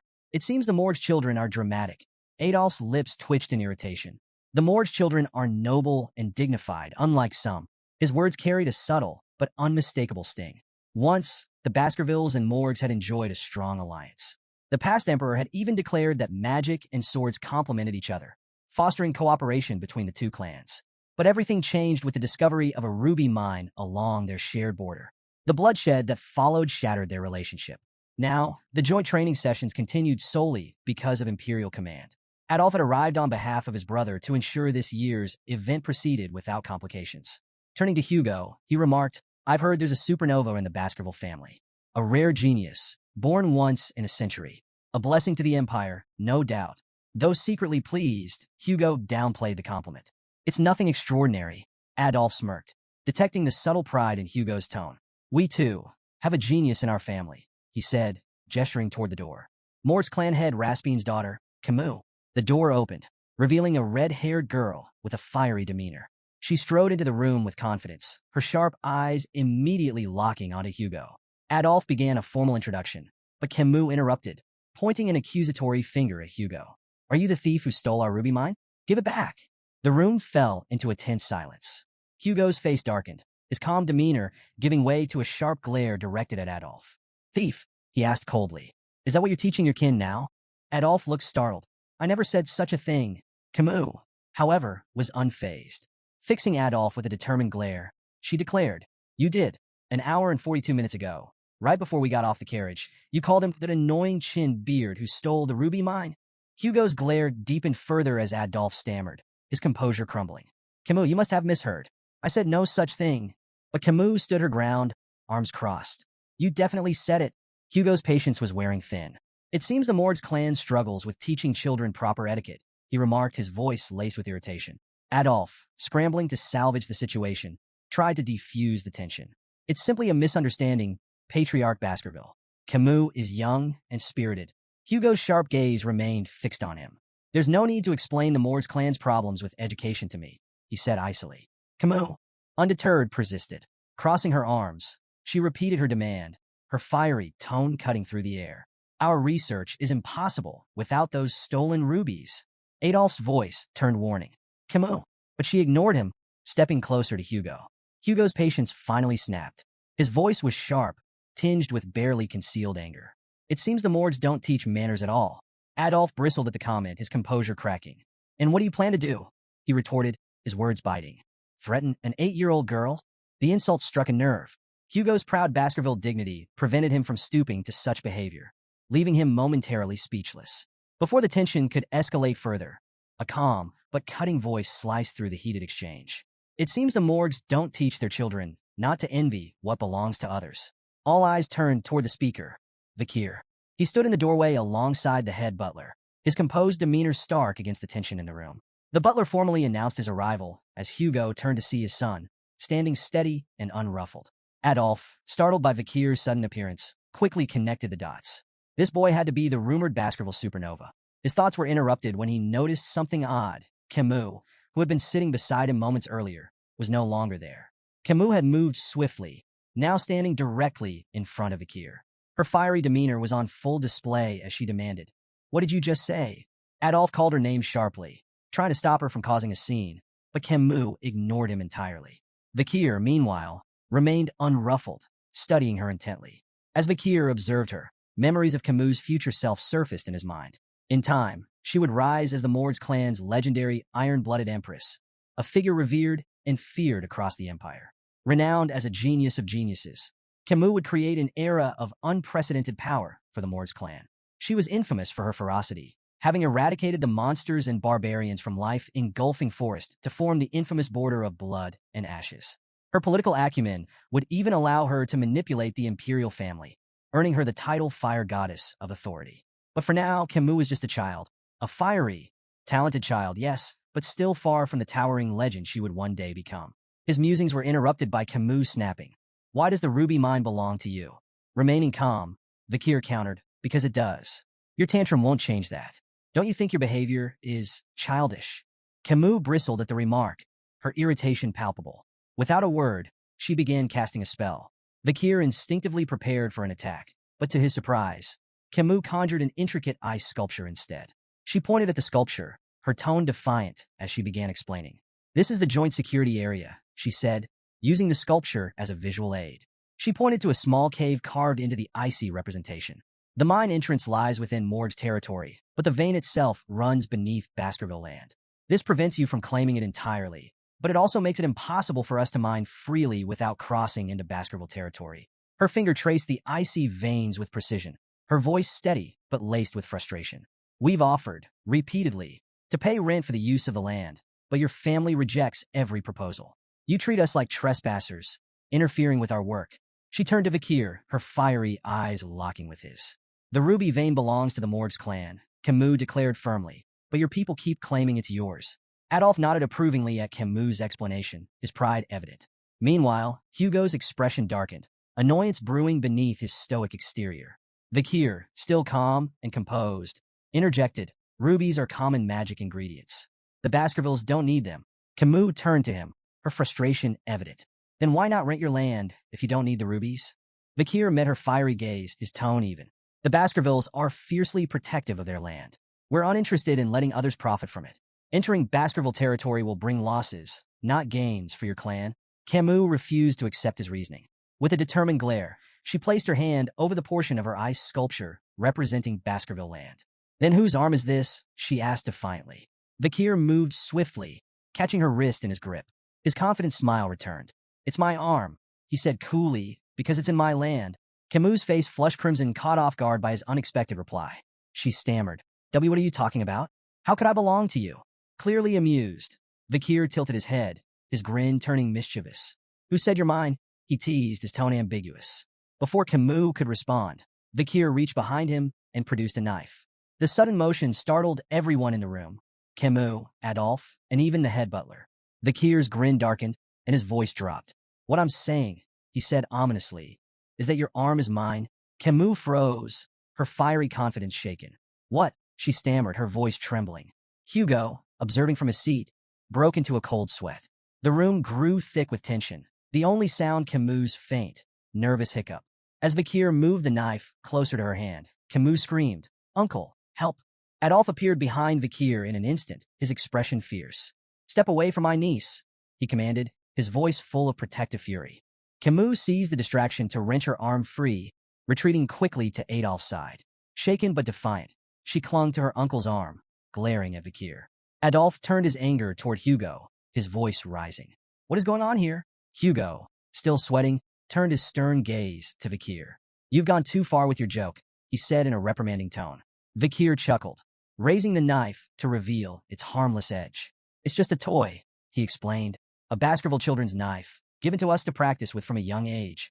The room fell silent for a moment. Adolphe's outrage returned with full force. A dangerous toy like that for children? This is unacceptable. Vikir bowed his head, his tone contrite. I apologize if I frightened Camus, he said. That wasn't my intention. Camus, however, was far from convinced, her fiery glare fixed on Vikir. Adolphe's frustration simmered. This boy fails to take anything seriously, he snapped. Hugo stepped in, his tone light but firm. Adults shouldn't meddle in the affairs of children, he said. Let's focus on the ruby mines and move on to the friendly duels. Adolphe hesitated, but seeing Hugo's resolve, he relented with a sharp nod. Camus, still upset and wiping away tears, turned to Vikir, her voice trembling with indignation. I won't forget this. Vikir met her glare with a faint, unreadable smile. Good, he said simply. Camus' fist clenched, her frustration bubbling over. But before she could respond, Adolphe guided her away. Vikir remained in place, his calm demeanor unwavering, his crimson eyes gleaming faintly in the dim light of the office. The day of the friendly duels had arrived. Children from both the Baskerville and Morgs clans, aged 8 to 15, gathered in the grand arena to showcase their skills. The younger participants displayed theoretical techniques and mana sensitivity, while the older children engaged in live combat. Yet, this year, all eyes were on one match. Camus Morgs versus Vikir van Baskerville. Camus stood confidently in the arena, her fiery red hair catching the sunlight. She turned to Vikir, her expression sharp and determined. Get ready, she said firmly. I won't hold back. Without hesitation, Camus began casting a spell. Her intricate hand movements and the shimmering glow of mana captivated the audience.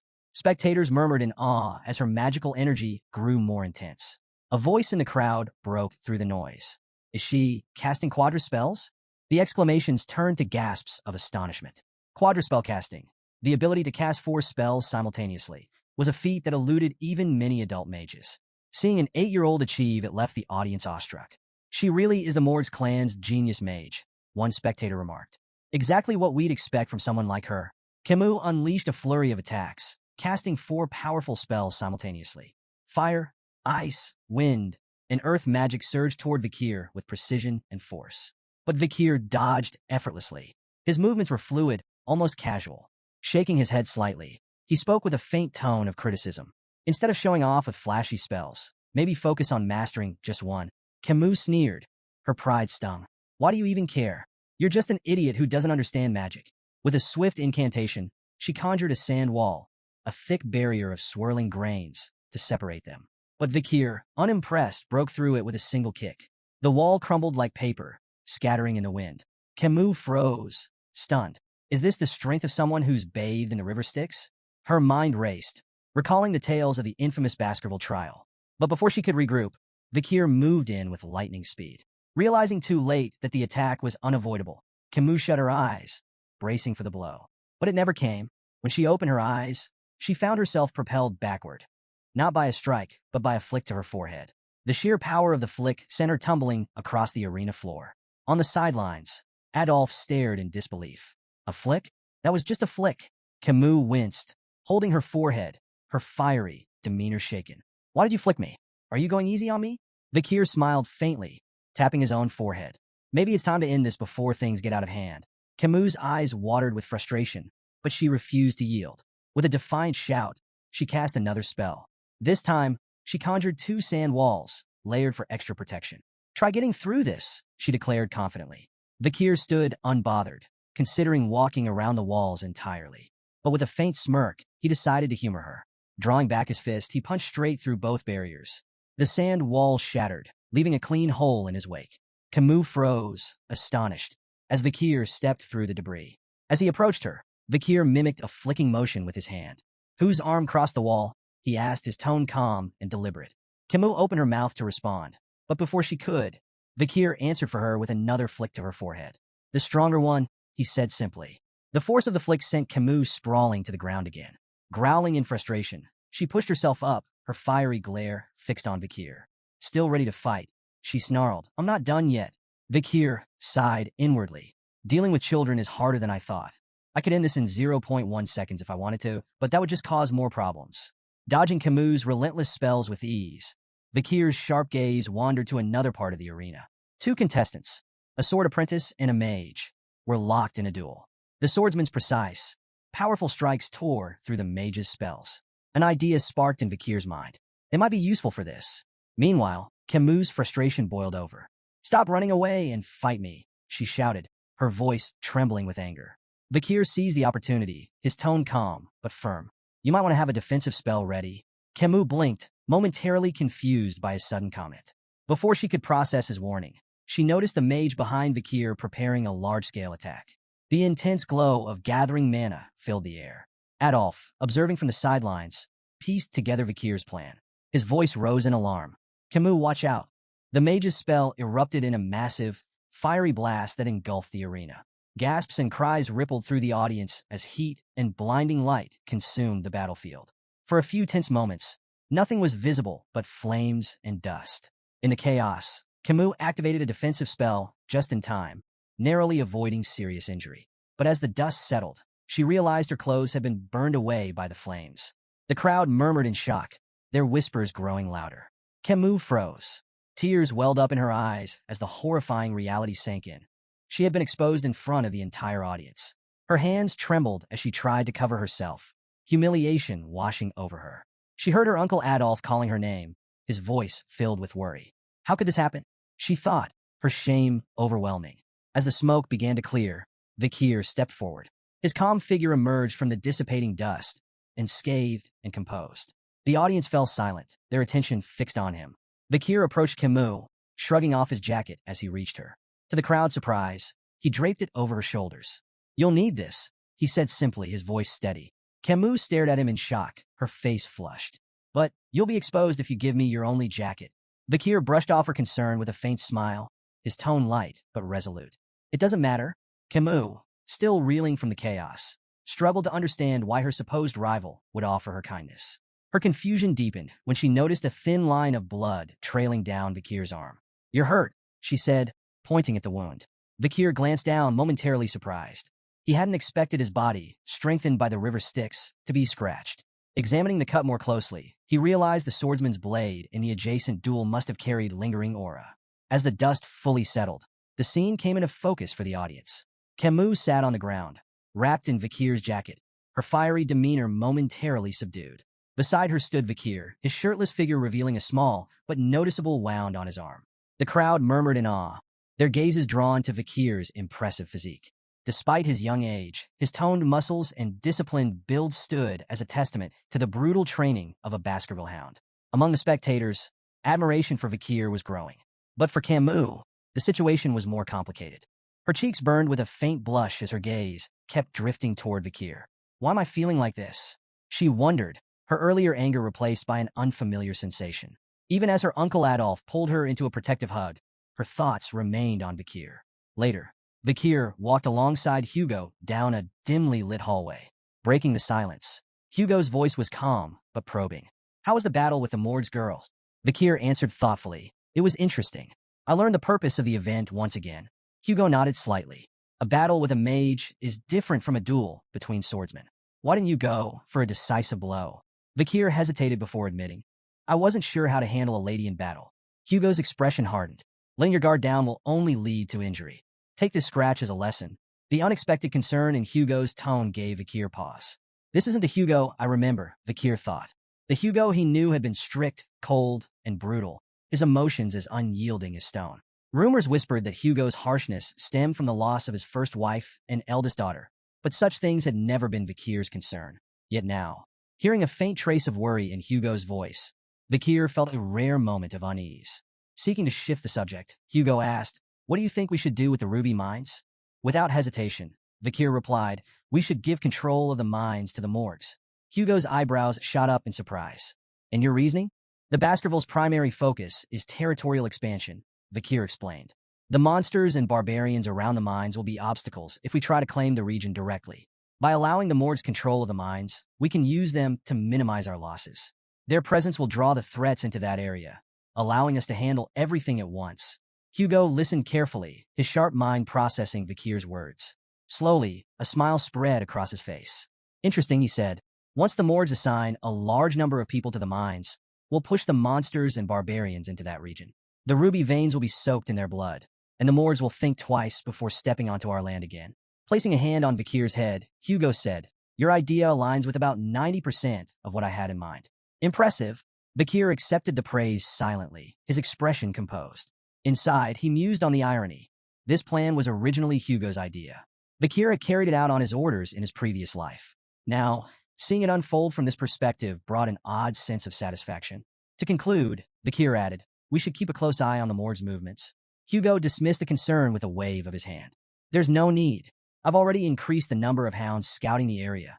Vikir nodded, choosing to keep his thoughts to himself. As they continued walking, a familiar voice rang out behind them, stopping them in their tracks. "Hugo, I have something to discuss before I leave." Turning toward the source, they saw Adolf approaching, his expression serious. Hugo nodded, gesturing toward a nearby room. "Let's talk." Once seated, Hugo leaned back in his chair. "What is it you want to discuss?" Adolf wasted no time. "I think it's time to resolve the issues surrounding the ruby mines peacefully," he began. Hugo raised an eyebrow. "Peacefully?" Adolf continued. "We could implement usage fees, but I have another suggestion, an engagement between the Morgs and Baskerville children." As the two patriarchs discussed the potential union, Camus sat nearby. Her gaze occasionally drifted toward Vikir, her cheeks faintly flushed. Hugo noticed this, leaning forward with subtle interest. "Which children do you have in mind?" he asked. Adolf smiled confidently. "The eldest son of the Baskerville clan and the eldest daughter of the Morgs, my niece Camus. She's exceptional, beautiful, intelligent, talented. She lacks nothing and would make an ideal match." Hugo raised an eyebrow. "My eldest son is 25. That's a 17-year age gap." Adolf waved the concern away. "What's a mere 17 years? In the grand scheme of things, it's nothing." Before Hugo could respond, Camus interjected firmly, "I will not marry anyone weaker than my mother. And I don't want a significant age gap in my partner." Adolf's face twisted in frustration as he turned to his niece. "Camus, if you insist on marrying someone stronger than your mother, you'll be alone for the rest of your life. That's not a realistic demand." Hugo, clearly displeased, added dryly, "Engagements aren't a buffet where you can pick and choose. Consider the bigger picture." But Camus, confident and unwavering, crossed her arms. "I have no intention of playing around." Suddenly, Camus' face flushed a deep red, and she looked away, drawing the attention of both Hugo and Adolf. Adolf followed her gaze, his eyes narrowing as realization dawned. She was looking at Vikir. Adolf's mind reeled. "No, this can't be happening. Not him."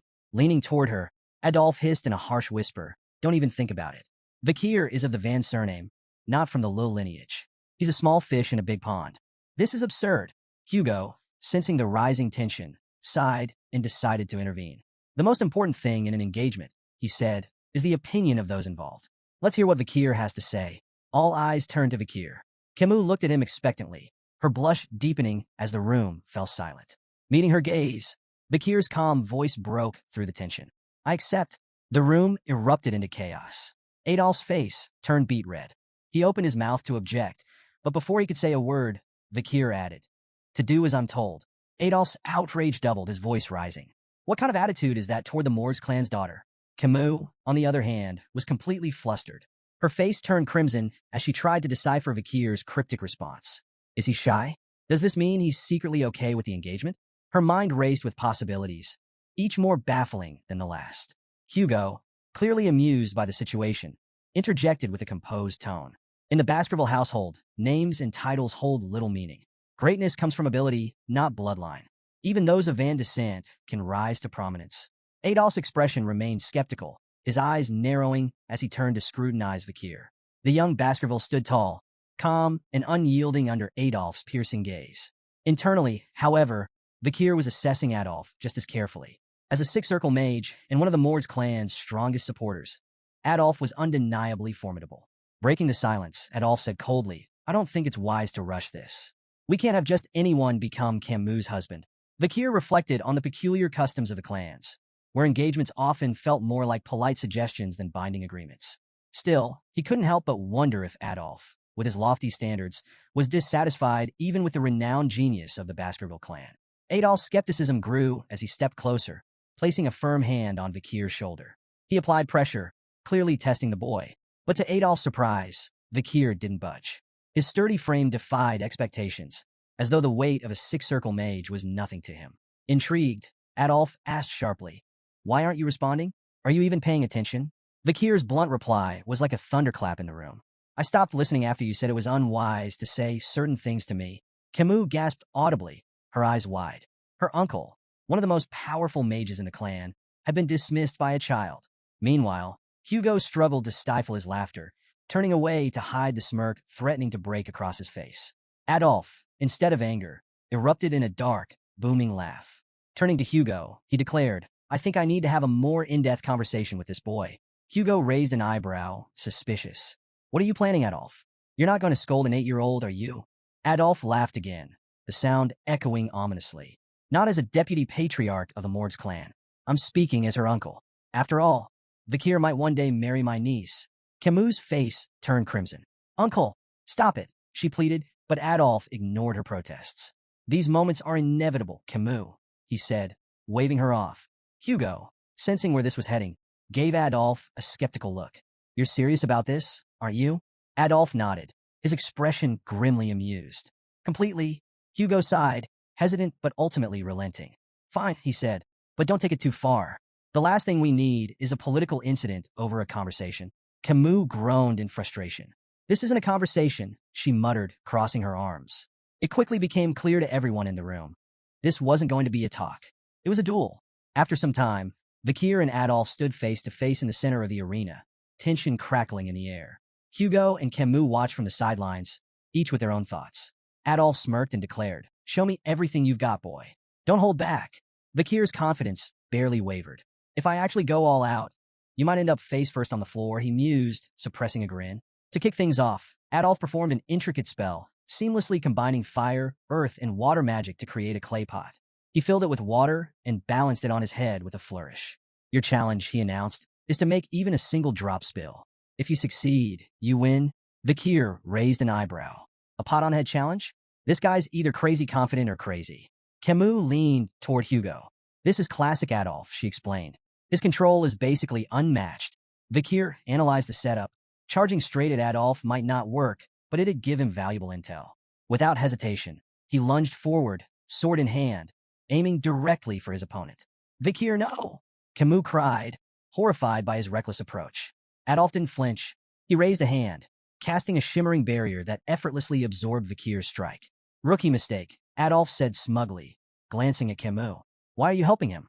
Shield magic makes swordsmen like him obsolete." Vikir clicked his tongue, frustrated but unfazed. Adolf, clearly enjoying himself, launched a series of flashy spells. Fireballs, wind blades, and earth spikes flew toward Vikir, but he dodged them all with cat-like agility. From the sidelines, Camus seethed. "He never used this much magic against me," she shouted. Adolf turned to her, feigning betrayal. "Et2, Camus? My own niece, rooting for the enemy." He returned his gaze to Vikir, playful menace gleaming in his eyes. "You'll pay for that." Hugo stayed quiet, watching intently. Vikir's movements were sharp, his strikes precise. "Let's see how far he can push Adolf," Hugo murmured to himself. Vikir observed Adolf's techniques closely, replaying memories from his past life and adapting them to his current form. Adolf bragged, "No sword can break my shield." But cracks began to form as Vikir struck the same spot over and over, his attacks like a perfectly tuned machine. Adolf's smug grin faltered. Persistent little, before he could finish, Vikir's sword shattered. Adolf immediately regained his composure. "Amateur mistake," he taunted. "You ignored your weapon's durability." But the air shifted. Hugo and Camus exchanged knowing glances as Adolf continued his mockery, oblivious to the danger. Water poured down Adolf's face, soaking him completely. He froze. "What the?" He glared at the shattered pot above him. "How did a shard pierce my shield and the pot?" Vikir, calm and composed, simply shrugged. "Maybe it was too full." Camus stood frozen, cheeks flushed as the weight of the moment hit her. Vikir had defeated her invincible Uncle Adolf. Her thoughts spiraled. "He's amazing. Is this fate?" Images of wedding bells and matching outfits flashed through her mind. Meanwhile, Hugo stood in silent contemplation, his gaze fixed on Vikir. This wasn't just talent or luck. It was raw potential. Am I raising a hound far more powerful than I imagined? 7 grueling years passed. The young hounds, now honed by relentless training, faced their ultimate test, a monstrous horn bear. The beast charged, its roar shaking the ground. In perfect unison, the hounds launched their attack, swords slicing with precision. From the sidelines, their instructor, Staffordshire Baskerville, watched with a calculating eye. "Stop wasting your energy on its vital points," he barked. "Go for the hind legs, slow it down first." The triplets responded instantly, their crimson auras flaring as they executed synchronized strikes. The beast staggered, its movements slowing. Staffordshire nodded in approval. "Good.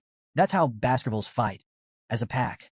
With the monster weakened, the remaining hounds moved in for the kill, finishing it with a coordinated assault. Staffordshire clapped his hands. "Congratulations. You're now lower-ranked sword experts and have mastered the first Baskerville technique." But his tone turned grim. This was a controlled environment. Out there in the life-engulfing forest, the oxbears won't be caged or predictable. One mistake, and you're dead. Your bloodline strength is your lifeline. Don't waste it. His words hung heavy in the air as the young hounds absorbed the harsh truth. Their 7-year training had officially ended, but their journey was only beginning. The newly minted hounds buzzed with excitement, discussing their futures. 2 of them debated their preferences for the Baskerville clan's 7 night orders. "I'm all about the Wolfhound Order," the first said, puffing his chest. "Guarding the Patriarch? That's peak prestige. Wolfhound's cool," the second replied, "but I'm eyeing the Doberman, Pitbull, and Rottweiler orders. Assassination and all-out warfare? Now that's my vibe." Their banter shifted to a figure sitting atop the massive carcass of a slain oxbear, Vakir. "Who's that?" the second asked, intrigued. The first gestured toward Vakir. "That's the Vakir. Took down an oxbear twice the size of ours." He leaned closer, voice filled with awe. "He's already a high-level sword expert and mastered the third Baskerville technique. He's on par with the Shadow Hounds." Sitting on the slain beast, Vakir stared into the distance, lost in thought. His progress had been substantial. He'd reached the 5th Baskerville technique and graduated as an intermediate-rank swordsman. But to him, it felt agonizingly slow. 7 years, and still, I'm far from where I need to be. His brooding was interrupted by the arrival of Barrymore, the head butler. "Master Vakir," Barrymore said with a bow, "the Patriarch requests your presence. Your assignment has been decided." Vakir rose, his expression unreadable. "All right," he replied, sheathing his sword. The time for training was over. A new chapter awaited. Vakir stepped into the Patriarch's office, greeted by Hugo's signature grunt. His sharp eyes immediately caught a small cut on Hugo's nose. "Rough fight?" Vakir asked, curious. Hugo smirked. "Barbarians in a life-engulfing forest. Outmatched by an archer," he admitted, before adding with a satisfied grin. "But I left her a matching souvenir." After a brief silence, Hugo congratulated Vakir on his graduation, but his tone carried an edge. "Things will only get tougher from here," he warned. Vakir's mind wandered. This had to be about his new assignment. Memories of his previous life surfaced. Back then, as a junior knight of the Pitbull Order, he'd endured 21 brutal months in a life-engulfing forest. Just another expendable soldier in the Baskerville clan's ruthless system. At 15, Baskerville children were divided into 2 paths, elites or expendables. The expendables, like Vakir before his regression, were sent to the front lines, survival being their only measure of worth. Meanwhile, the elites received political and administrative training, protected by the expendables who lived long enough to serve them. Vakir knew the 5th Baskerville sword technique was designed to close the gap between the elite's polished training and the expendables' hard-earned battlefield experience. Before his regression, he'd never progressed beyond the 4th technique. Worse, as an illegitimate child, he'd never been considered for the elite path. Hugo's voice cut through his thoughts. "I want you to try the lower house of Parliament." Vakir blinked. "What?" "The lower house manages the clan's regional administration. Law enforcement, infrastructure, economic oversight. It's politics and pragmatism combined. Far from the battlefield." The idea shocked Vakir. Hugo, the patriarch of the Baskerville clan, was offering an illegitimate son an elite position? It felt like a cruel joke. As if reading his thoughts, Hugo leaned back. "Your achievements by 10 surpassed our so-called geniuses. You've earned this." Vakir listened as Hugo explained his role. Deputy Consul of Underdog City, a city notorious for its challenges. Both the consul and deputy consul positions were vacant, leaving Vakir with a clean slate. "Do you want it?" Hugo asked. After a moment's consideration, Vakir nodded. "I'll take it." Before the conversation could end, Vakir shifted topics. About the Mords clan and the Ruby Mines, Hugo's lips twitched, clearly aware. "Outmaneuvered Adolphe Morgs, didn't you?" Vakir nodded and made a bold request. To borrow his reward from the incident.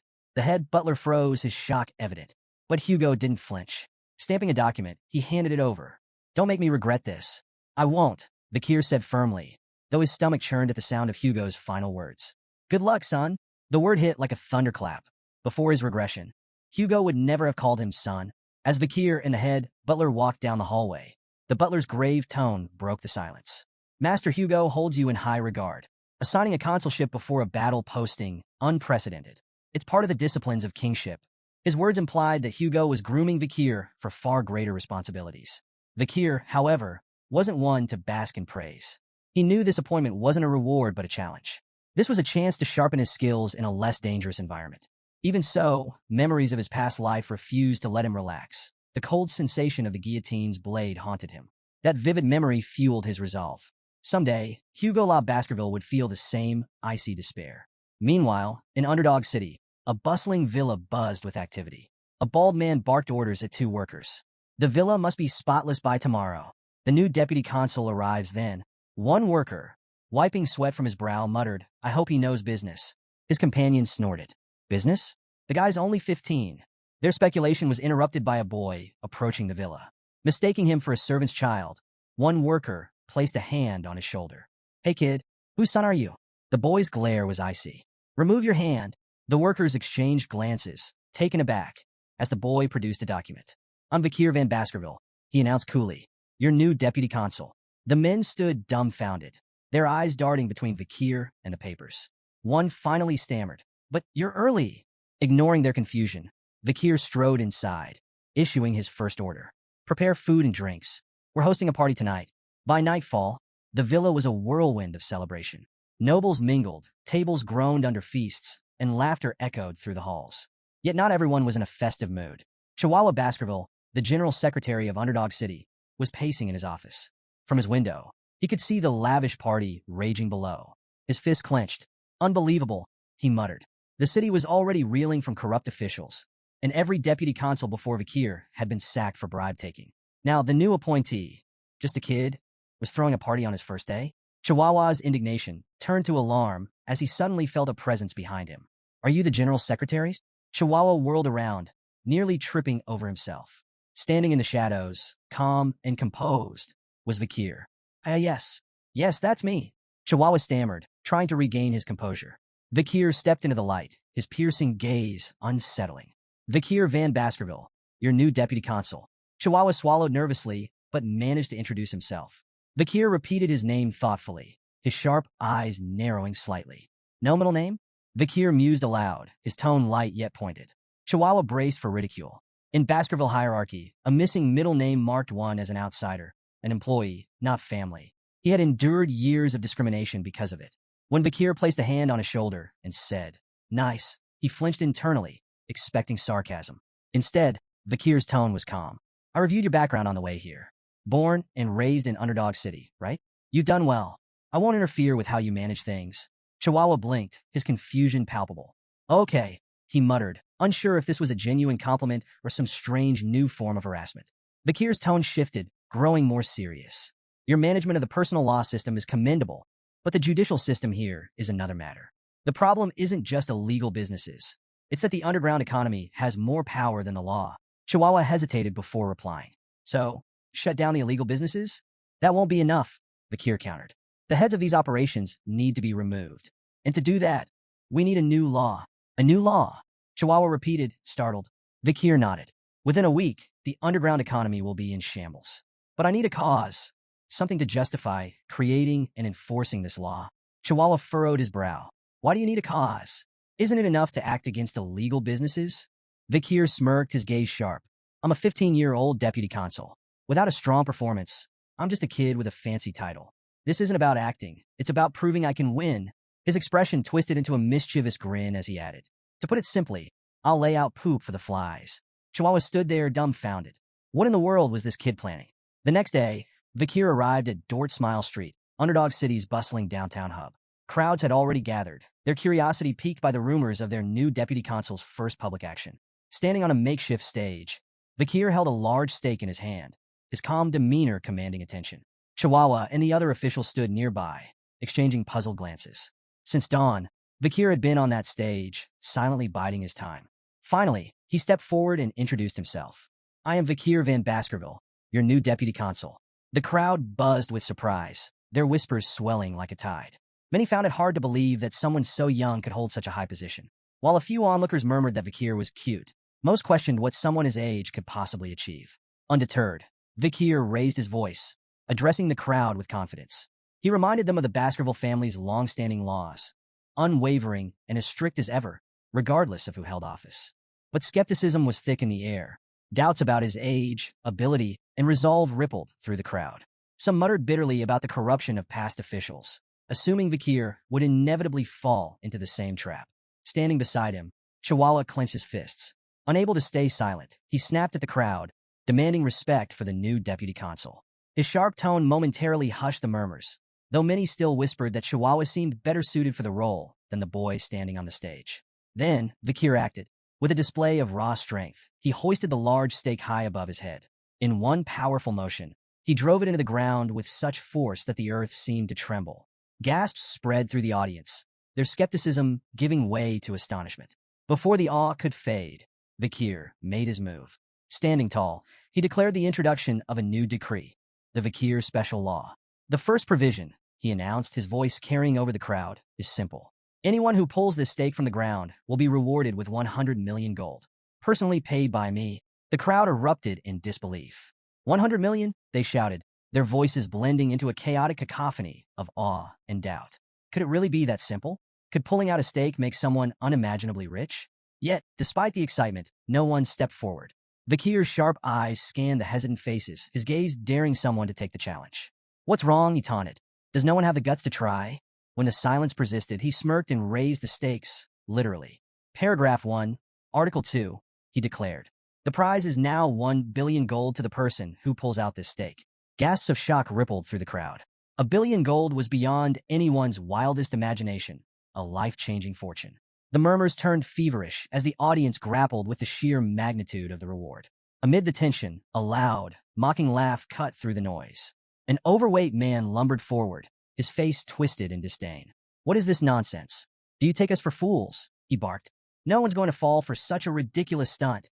But someone in the crowd, quieter yet no less intrigued, muttered, 1 billion isn't exactly pocket change. The mood shifted. Whispers of curiosity and hesitation rippled through the audience.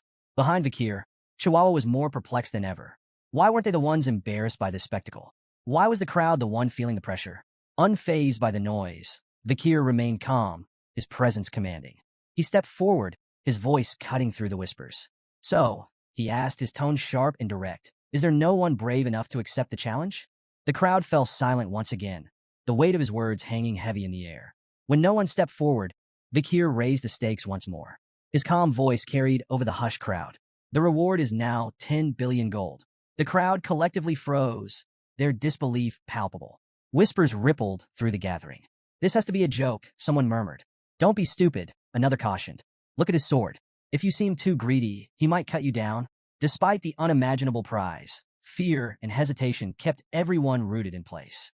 Beside Vikir, Chihuahua leaned in, whispering anxiously. Deputy Consul, there isn't enough money in the city to back that promise. Before Vikir could reply, a small hand shot up from the crowd. I'll try, said a timid voice. Gasps echoed through the audience. All eyes turned to the source, a frail young girl clutching a basket of flowers. Judy? The flower girl, an old man muttered, stepping forward as if to stop her. Child, don't. But Judy shook her head, determination flickering in her eyes. My mother is sick. I have no choice. The crowd whispered in astonishment as she approached the stage, her movements hesitant yet resolute.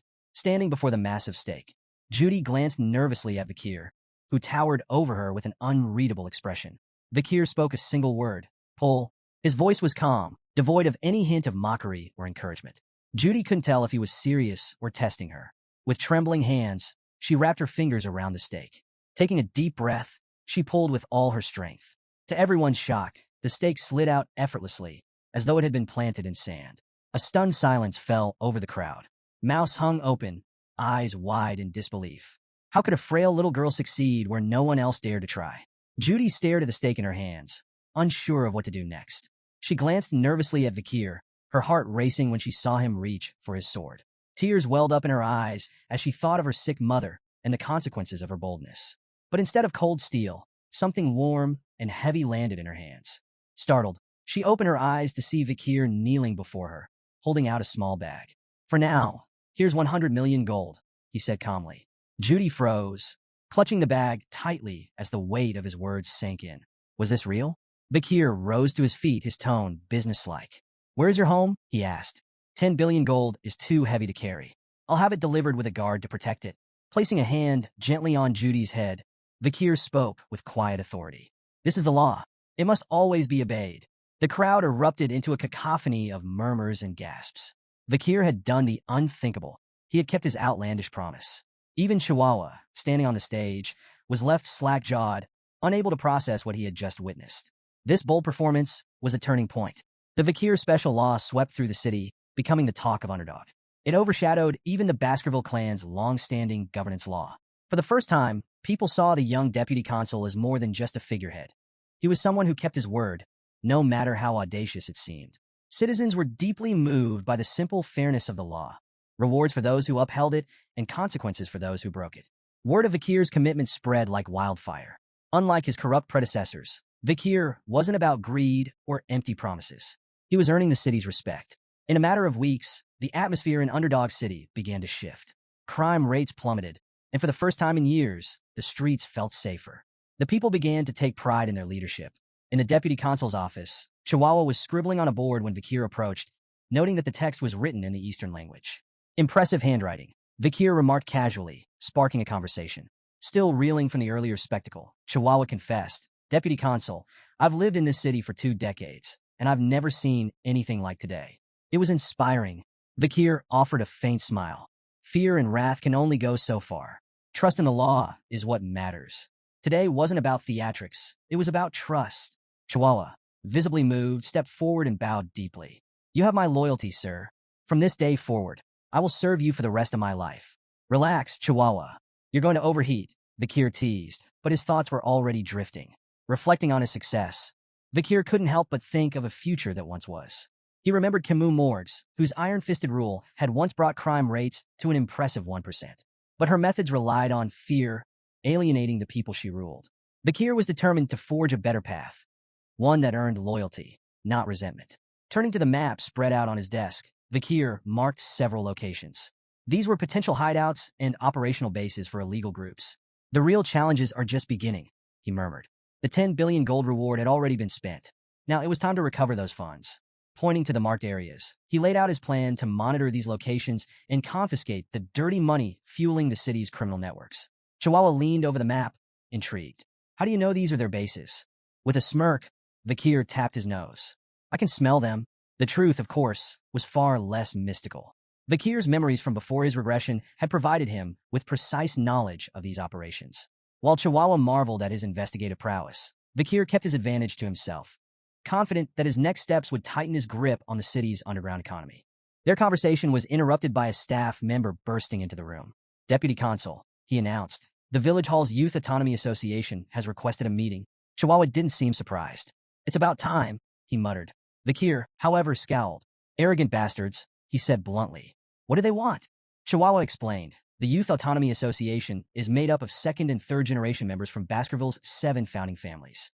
Despite the grand name, it's just a rowdy social club for entitled brats. He shrugged. They probably have opinions about the Bakir special law. Bakir's grin was sharp, his tone cutting. The dung flies have started to smell the bait. Both Chihuahua and the staff member blinked, momentarily speechless. Bakir's cold smirk deepened. Let's deal with the pests gnawing at the city's foundations. Meanwhile, deep within the burning suspension, a high-end club in Underdog City's most luxurious hotel, a raucous party was underway. In the VVIP lounge, rented for a staggering 10 million gold for just 6 hours, the 7 key members of the Youth Autonomy Association reveled in extravagance. These second and third generation heirs of Baskerville's most influential families were steeped in privilege. The room buzzed with laughter as they built a pyramid of glasses, pouring expensive wine over it and letting the liquid cascade dramatically across the table. The blonde ringleader of the group smirked as he turned to the waiters. Drink it, he ordered, gesturing to the wine pooling on the table. Without hesitation, the waiters complied, lapping up the spilled wine like obedient dogs. Thank you, sir, for the privilege, one muttered, wiping his mouth. Reclining on a plush sofa, the blonde man chuckled. No matter how recklessly I spend, my money always comes back to me, he bragged. One of his companions nodded, raising a glass. Thanks to the Baskervilles, of course. All that territorial expansion gives us an endless supply of barbarians to kidnap and sell as slaves. Another laughed. The Baskervilles' ambitions are a blessing. They're like our personal hunting dogs, always there to protect us. Protect us, the blonde man scoffed. They're just sword-wielding idiots we can manipulate. Leaning forward, he added with a grin, remember when we orchestrated that conflict between the Mesamadrano and Baskerville clans? The Baskervilles wiped them out without even realizing they'd been played. The group burst into laughter, toasting their cleverness. As the laughter died down, one of them brought up the new deputy consul.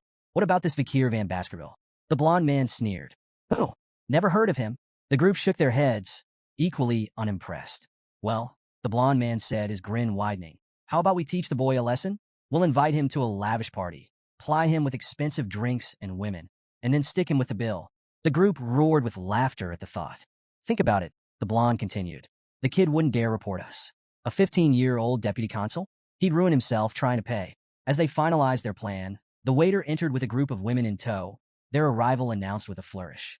The group's attention shifted immediately, their laughter giving way to eager anticipation for the night's indulgences.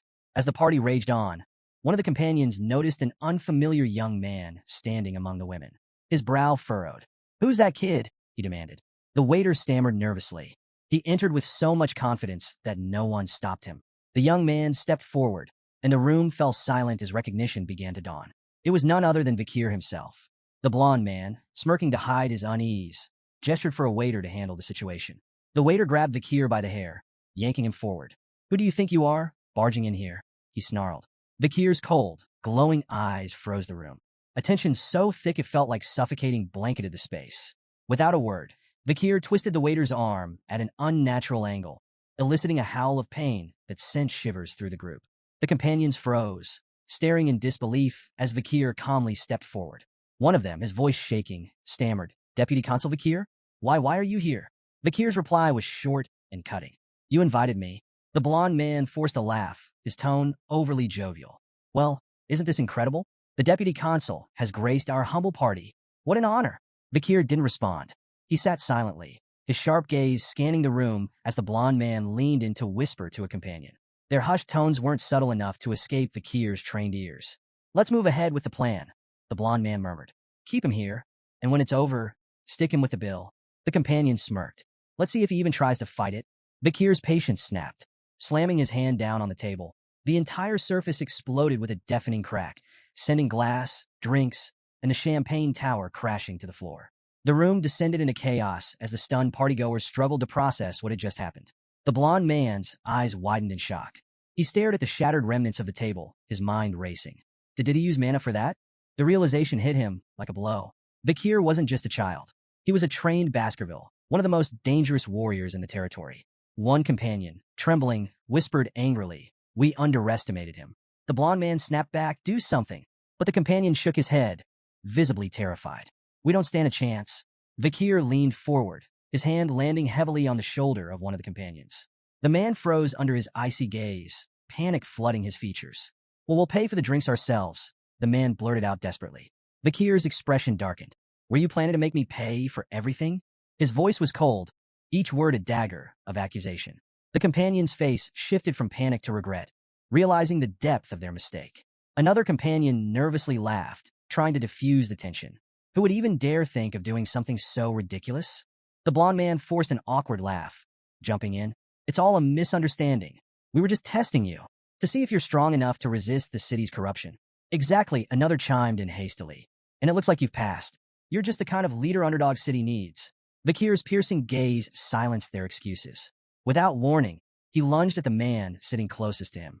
In one swift motion, his palm struck the man's stomach with a claw-like grip, driving him backward with devastating force. The man gasped in pain as Vikir leaned in, his voice low but firm. An owner can test their dog, he said coldly, but a dog should never test its owner. Ever. The room plunged into an uneasy silence as Vikir's icy gaze swept across the group. His voice was calm, but razor-sharp. Have you grown so complacent with your wealth and power that my actions don't move you? His eyes narrowed. You have no idea what real fear looks like. Without hesitation, he threw the man beneath his grip to the ground and stomped on his face. The sickening crunch reverberated through the room. Vikir straightened and looked back at the others. Do you even know why I'm doing this? If not, perhaps you all need the same lesson. The blonde man's face turned deathly pale. Stammering, he insisted, We understand perfectly. There's no need for more. Vikir's expression darkened. If you really understood, you'd already know what's coming next. He delivered a sharp kick to the downed man, eliciting a groan of pain. Tension boiled over. The blond man spat. "You bastard." Another sneered, his voice dripping with scorn. "Do you really think you can get away with this?" In an instant, Vikir closed the distance between them, standing mere inches from the second man. His voice was cold and unyielding. "You're guilty of abduction, kidnapping, illegal slave trafficking, and insulting Baskerville authority." The room froze. The companions' faces contorted in shock. How could Vikir possibly know the details of their crimes? Before they could react, Vikir's fist collided with the second man's face, sending him sprawling to the ground. "Animals don't learn until they're taught," Vikir said, his tone dripping with disdain. His lips curled into a sinister grin. "And now, I'll teach you disobedient creatures what happens when you defy the law." In the dim confines of a prison cell, two figures stood in stark contrast.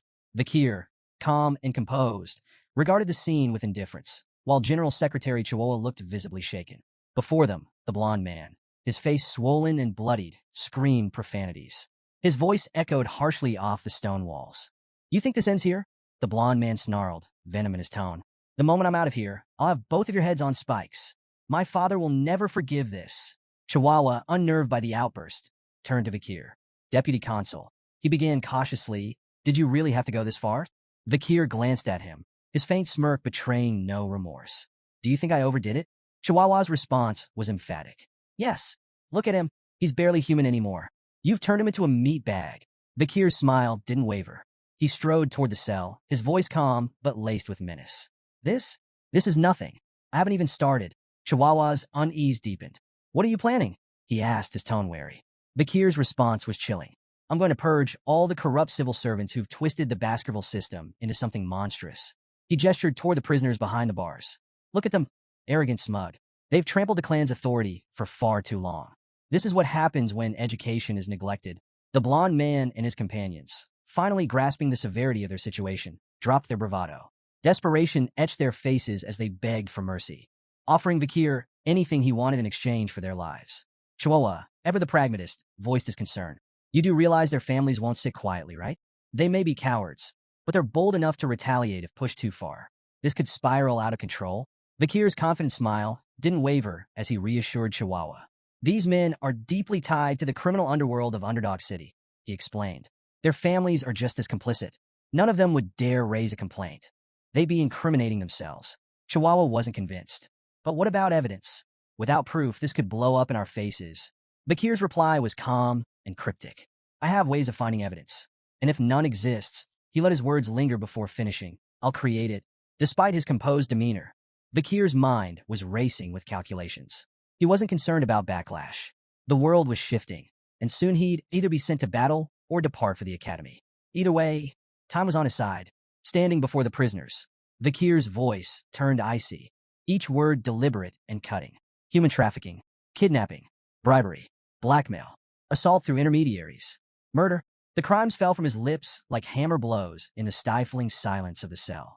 The blond man's desperation mounted. "Where's your proof?" he demanded, his voice cracking. Vikir smirked. "If I presented evidence, would you accept your punishment?" The blond man averted his gaze, the weight of his guilt unmistakable. His defiance crumbled into a silent plea, his expression screaming, "I'll never shame my family, even if I die here." The tense atmosphere broke with the sudden arrival of a bald man carrying a heavy bag. He greeted Vikir with casual ease, as though the grim scene before him was an everyday affair. "Your custom order is ready," he said, placing the bag at Vikir's feet. Vikir nodded in thanks and opened the bag, revealing an array of ominous tools. The bald man watched, a mix of dread and fascination on his face. Finally, he couldn't hold back.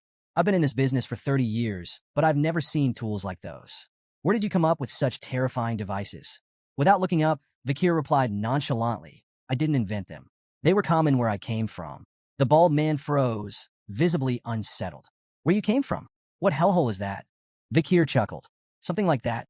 Then, almost casually, he added, "Want me to teach you how to use them?" The bald man quickly shook his head, his face pale. "No thanks.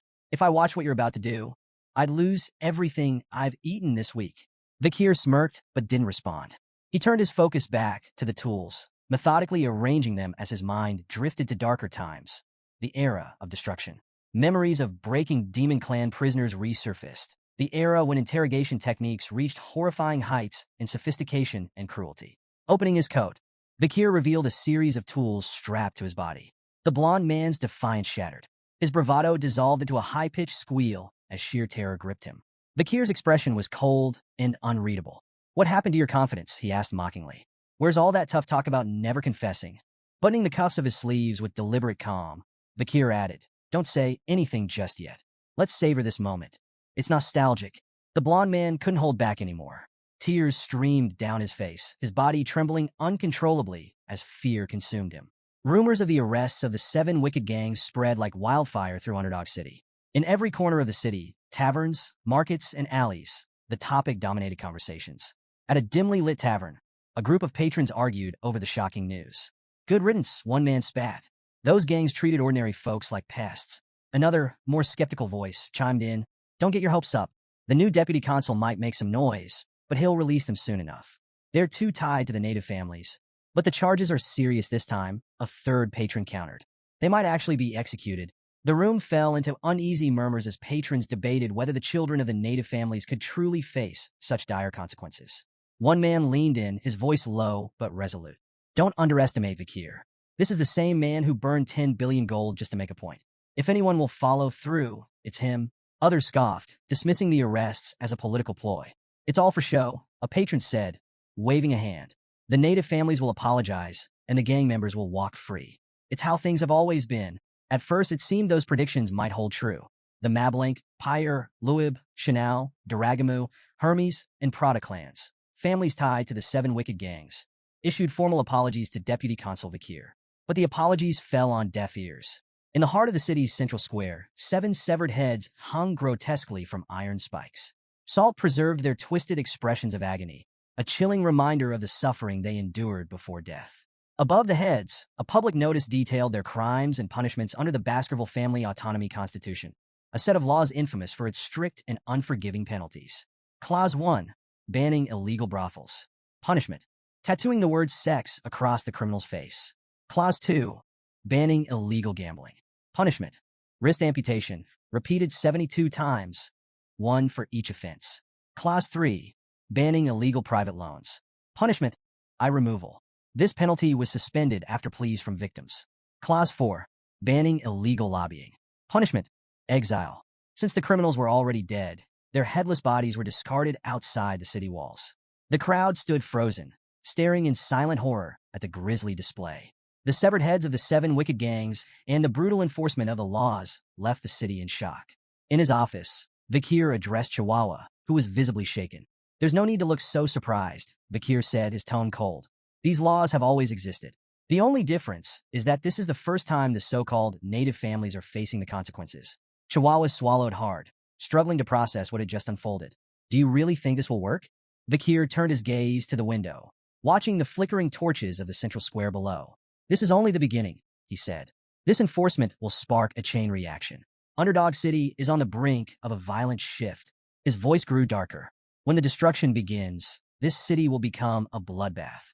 Turning back to Chihuahua, Vakir's tone sharpened. "Brace yourself. You're joining me for the next step of the plan." Chihuahua blinked, clearly rattled. "Me? Why do I have to?"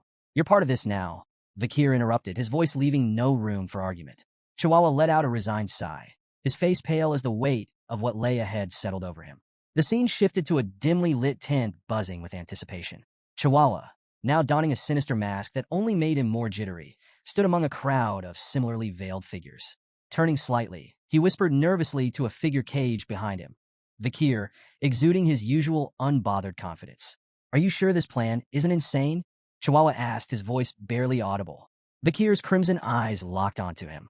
"Have I ever let you down?" Chihuahua's silence spoke volumes. He adjusted his mask, feigning composure as more masked individuals filed into the area. This was no ordinary gathering. It was the infamous underground slave auction in Underdog City, a lawless pit nestled at the edge of Baskerville territory. Under the cover of night, a sprawling tent had risen from the barren wasteland, its garish lights luring in luxurious carriages like moths to a flame. Inside, a grim marketplace awaited, where lives were bartered like commodities. Kidnapped barbarians, disgraced nobles, and commoners alike. The Baskerville family, oblivious to this atrocity on their outskirts, remained conspicuously absent. At the entrance, The auctioneer greeted arrivals with exaggerated cheer. His tone shifted slightly upon noticing Chihuahua's group, recognizing the telltale insignias of the Mablin clan, one of the auction's most esteemed customers. "You're here as sellers this time," the auctioneer remarked, glancing at their credentials. "I trust you've brought something to impress. Last time, the clan wasn't exactly thrilled with our offerings." Chihuahua's lips curled into a nervous smirk beneath his mask. "No complaints here. Quality is never a problem." The auctioneer's gaze fell on Vakir, trapped in a cage among the other merchandise. His striking black hair and piercing crimson eyes drew the man's attention like a shark to blood. "Now that's a rare gem," he murmured, his greedy eyes glinting. "I'll make sure he fetches a premium." Feigning agreement, Chihuahua nodded and let the auctioneer handle the rest. The man bowed theatrically before disappearing, leaving Chihuahua to stew in the chaos of the tent. Inside, the atmosphere was electric. The crowd of criminals and elites buzzed with anticipation, swapping whispers about the night's offerings. From exotic slaves to tragic nobles, everyone had their preferences, though all shared the same ravenous hunger for novelty. The auctioneer took the stage, his flamboyant energy rivaling that of a carnival barker. "Ladies and gentlemen," he boomed, "our first item, a beast straight from the nightmares of hell itself." With a dramatic flourish, he unveiled an A-rank monster, the Mercy Lego. The crowd gasped as the towering creature, part cow, part devil, growled menacingly. Its 19 hearts made it nearly impossible to kill, a fact the auctioneer didn't fail to exploit. "Every part of this beast is valuable," he announced, listing its leather, meat, bones, and even intestines. "The bidding starts at 100 million gold." Excitement rippled through the audience as the bids climbed. 140 million, 200 million, 250 million. "Sold for 250 million gold," the auctioneer bellowed, slamming his gavel with a theatrical bang. The crowd erupted into applause, eager for the next spectacle. As the auction continued, a variety of bizarre and horrifying products paraded across the stage, each commanding the audience's morbid fascination. However, the crowd's murmurs hushed when a worker approached the auctioneer, whispering in his ear. A wicked grin spread across his face. "Ladies and gentlemen," he announced, his voice laced with excitement, "we have a special addition to tonight's lineup. From the savage tribes of the life-engulfing forests, a warrior of unparalleled ferocity." The girl was dragged onto the stage, her fierce glare defiant even as the chains bit into her wrists. The auctioneer wasted no time hyping her up as a wild beast begging to be tamed, urging the crowd to prove their dominance. "Bidding starts at 5 million gold," he declared, his voice booming. Silence. "All right, 3 million," he tried, his enthusiasm wavering. The crowd exchanged uninterested glances. "Fine, 1 million gold. She's a steal," he shouted, desperation creeping into his voice. Still nothing. Murmurs of boredom rippled through the tent. Frustrated, the auctioneer waved the guards over. "Take her away. Let's get to something worth their time." The guard stepped in, but the girl wasn't about to go quietly. She thrashed violently, almost breaking free, until one guard struck her in the stomach. She crumpled to the floor, unconscious, and was unceremoniously dragged backstage. The auctioneer cleared his throat, forcing a smile as he tried to salvage the moment. "Apologies for that little incident, but fear not. I present to you the crown jewel of tonight's auction." The crowd stirred as the spotlight swung to Vakir, seated calmly in his cage. He radiated a quiet, commanding presence that silenced even the most restless attendees. "Behold," the auctioneer proclaimed, "a pure blood with striking black hair and crimson eyes, beauty, strength, and obedience in one perfect package." Before the bidding officially began, a woman in the crowd, smitten by Vakir's striking appearance, raised her hand. 600 million gold. The auctioneer blinked, momentarily caught off guard. "We haven't even announced the starting price." 800 million. Another bidder cut in, a gruff man with an imposing presence. The woman whirled on him, her tone sharp. "Why would you need him?" The man smirked. "I'll make him a gladiator. He'll be worth twice the price by the time I'm done." The two traded barbs as the bids climbed rapidly. 900 million, 1 billion. The tent buzzed with energy until a new contender, masked and silent, raised their plate. Number 99.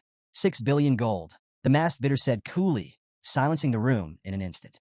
Gasps rippled through the crowd. Someone whispered, "That's Baron Gambino. He's swimming in money after taking over the underground funds from the granary." While the audience admired the Baron's bold move, his attendant leaned in, her tone cautious. "That's a dangerous sum for a slave. You'll only profit if he stays unscathed." The Baron shot her a withering glare. "I saved you from the streets, and this is how you repay me? Keep your mouth shut." The auctioneer slammed his gavel. "Sold. To customer 99 for 6 billion gold." Guards hauled Vakir from the cage, presenting him to Baron Gambino. Up close, Vikir's presence was even more intimidating, his crimson eyes practically daring the Baron to test him. "You're mine now," Gambino said, a twisted grin spreading across his face. "But don't worry, I'm not a bad guy." Vikir's stoic expression didn't falter, though the Baron's lecherous tone was enough to make the air in the room feel heavy. "Relax," Gambino purred. "I'll find all sorts of ways to enjoy you." If looks could kill, Vikir's glare would have struck him down on the spot. Vikir raised his bound hands toward the Baron, a subtle smirk playing on his lips. The Baron blinked, misinterpreting the gesture. "Oh, do you want me to unlock those for you?" Before the Baron could finish his sentence, Vikir's wrists tensed, and the cuffs snapped apart with a metallic crack that echoed through the room. "What?" The Baron sputtered, eyes wide. Vikir wasted no time. He delivered a thunderous kick to the Baron's chest, sending him sprawling across the floor like a discarded rag doll. Gambino's attendant, Cindy, froze in shock as the Baron writhed on the ground, gasping for air. Striding over, Vikir grabbed the Baron by the back of his collar, lifting him like a sack of grain. "Let's play a game," Vikir said, his voice calm, yet icy. "It's called Spear and Shield. I'm the spear. You're the shield. Let's see how long you last." With that, he slammed the Baron into the floor with bone-crunching force. Gambino screamed, flailing and calling out, "Cindy, do something." But before Cindy could react, the Baron had already gone limp. Vikir released him, standing over his unconscious form. "Game over," Vikir announced, his tone devoid of emotion. The shield failed. The room erupted into murmurs as Vikir reached up and removed his mask. Gasps rippled through the crowd as his identity was revealed. "Vikir van Baskerville," someone exclaimed in disbelief. Cindy stumbled back, her face pale. "A Baskerville here?" Vikir ignored her and crouched near the Baron's crumpled body, inspecting him with cold detachment. "Is he dead?" he asked flatly, as if the answer barely mattered. The crowd broke into whispers. "If he's here, then who's the new deputy consul of Underdog City? Why would a Baskerville hound come to this auction?" Amid the chaos, Chihuahua stood in the shadows, his heart pounding. He stared at Vikir, trying to make sense of what he had just witnessed. This isn't just an incident anymore, he thought, his mind racing. It's a catastrophe. Vikir straightened, surveying the tent with a chilling smile. "A circus," he muttered, his crimson eyes gleaming with menace. "That's what this place is. But don't expect the clowns to survive the show." Tension gripped the room. Vikir stood unarmed at the center, surrounded by a sea of guards. The crowd held its collective breath, unsure if they were about to witness a miracle or a massacre. The auctioneer, his face twisted with fury, shattered the silence. "Kill him," he roared, spittle flying. "I don't care if he's a Baskerville. Take him down." The guards charged, weapons glinting in the harsh light. Vikir's hand flickered. In an instant, Beelzebub, his blade, appeared, shimmering with a deadly red glow. Before the first guard could blink, Vikir moved, a blur of precision and brutality. The first wave of attackers fell in moments, their weapons clattering uselessly to the floor as crimson streaks stained the ground. The crowd recoiled in horror. A guard wielding a massive chain, an iron ball swung it with all his might, the heavy weapon whistling through the air. Vikir sidestepped smoothly and, in one clean motion, severed both the chain and its wielder in a single stroke. The auctioneer's confidence crumbled. His lips trembled as realization dawned. This wasn't just any warrior. It was a graduate, one of the elite Baskerville hounds. "We don't stand a chance," the auctioneer thought, dread washing over him like a tide. From the shadows, Chihuahua muttered under his breath, his eyes wide as he watched Vikir carve through the guards like a force of nature. "I knew he was strong, but this is insane," he whispered, his awe laced with disbelief. Then, chaos shifted gears. A chilling laugh echoed through the room, halting the remaining murmurs. Vikir turned sharply to see the auctioneer holding Chihuahua hostage, a knife pressed tightly against his throat. "Drop your weapon and surrender," the auctioneer barked, his voice trembling with desperation, but full of venom. "Or I'll cut his throat right here and now." All eyes turned to Vikir, waiting for his next move. Vikir stood motionless, his gaze fixed on the auctioneer. His calm demeanor only served to agitate his opponent, who pressed the blade closer, drawing a thin line of blood on Chihuahua's neck. "Deputy Consul," Chihuahua spoke, his voice steady despite the danger. "Don't worry about me. Just do what you need to do."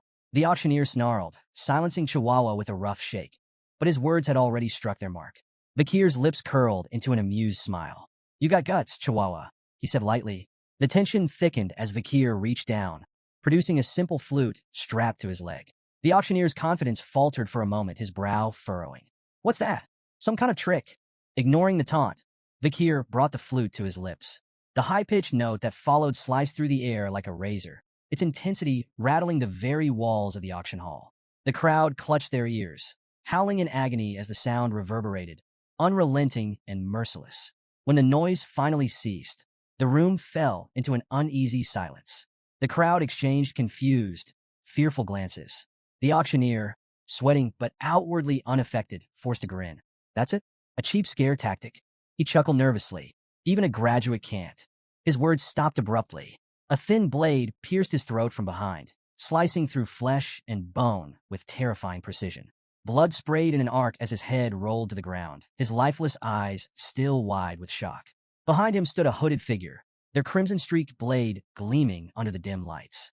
Chihuahua froze, unable to process what he had just witnessed. A guard, attempting to regain control, charged at the hooded figure.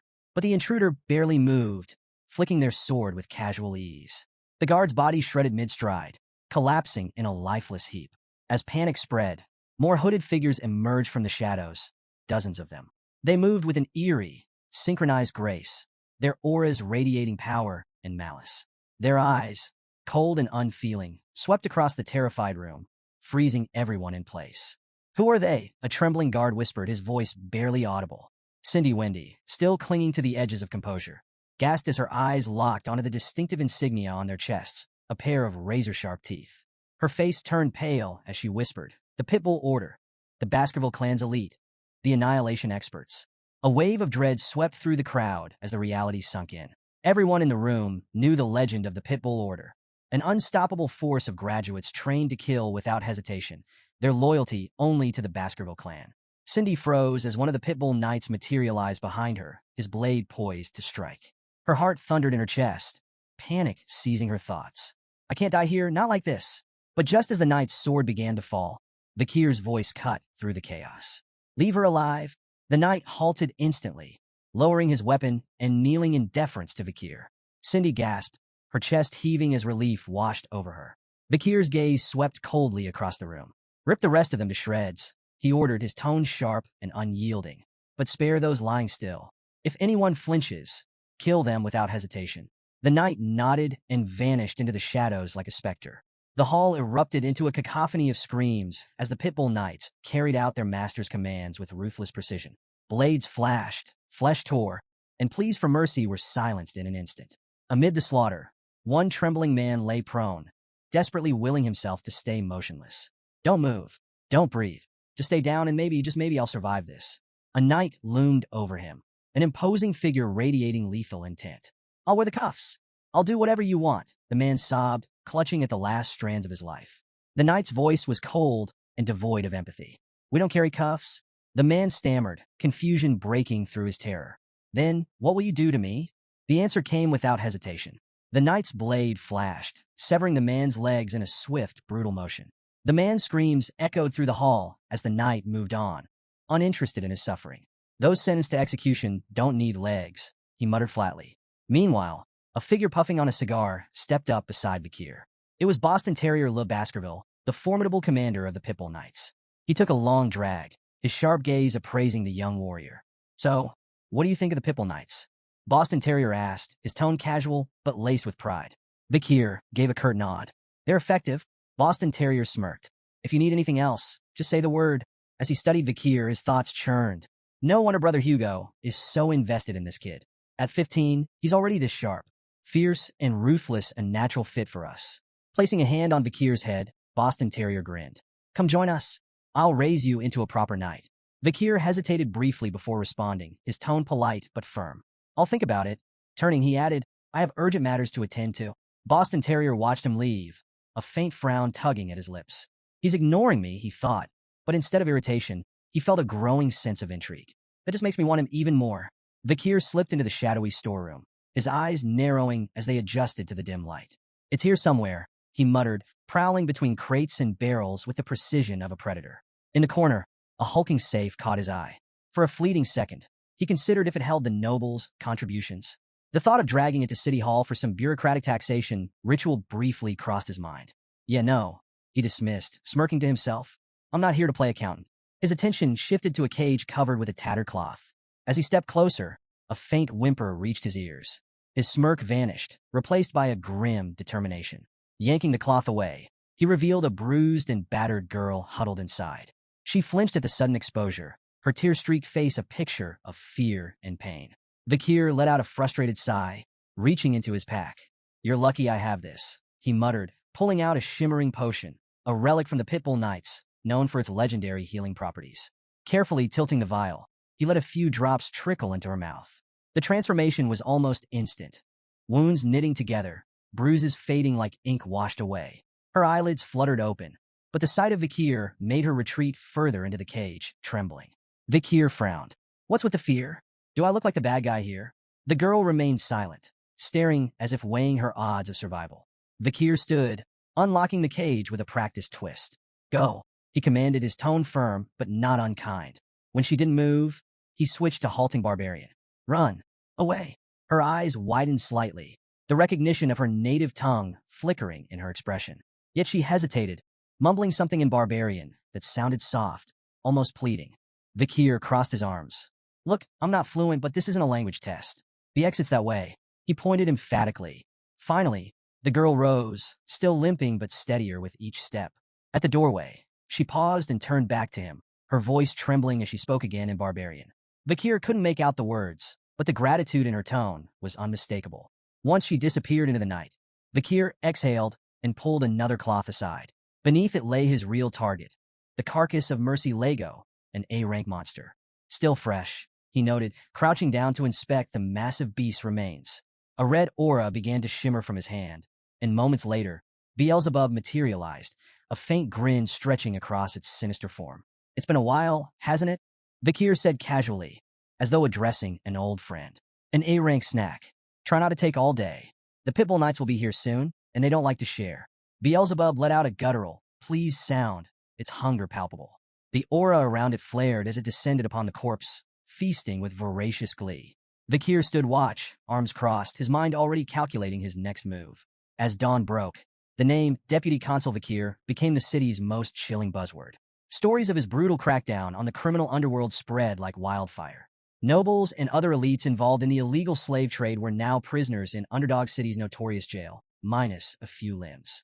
The infamous Burning Suspension Club, once the crown jewel of the city's vice, had been reduced to smoldering ruins.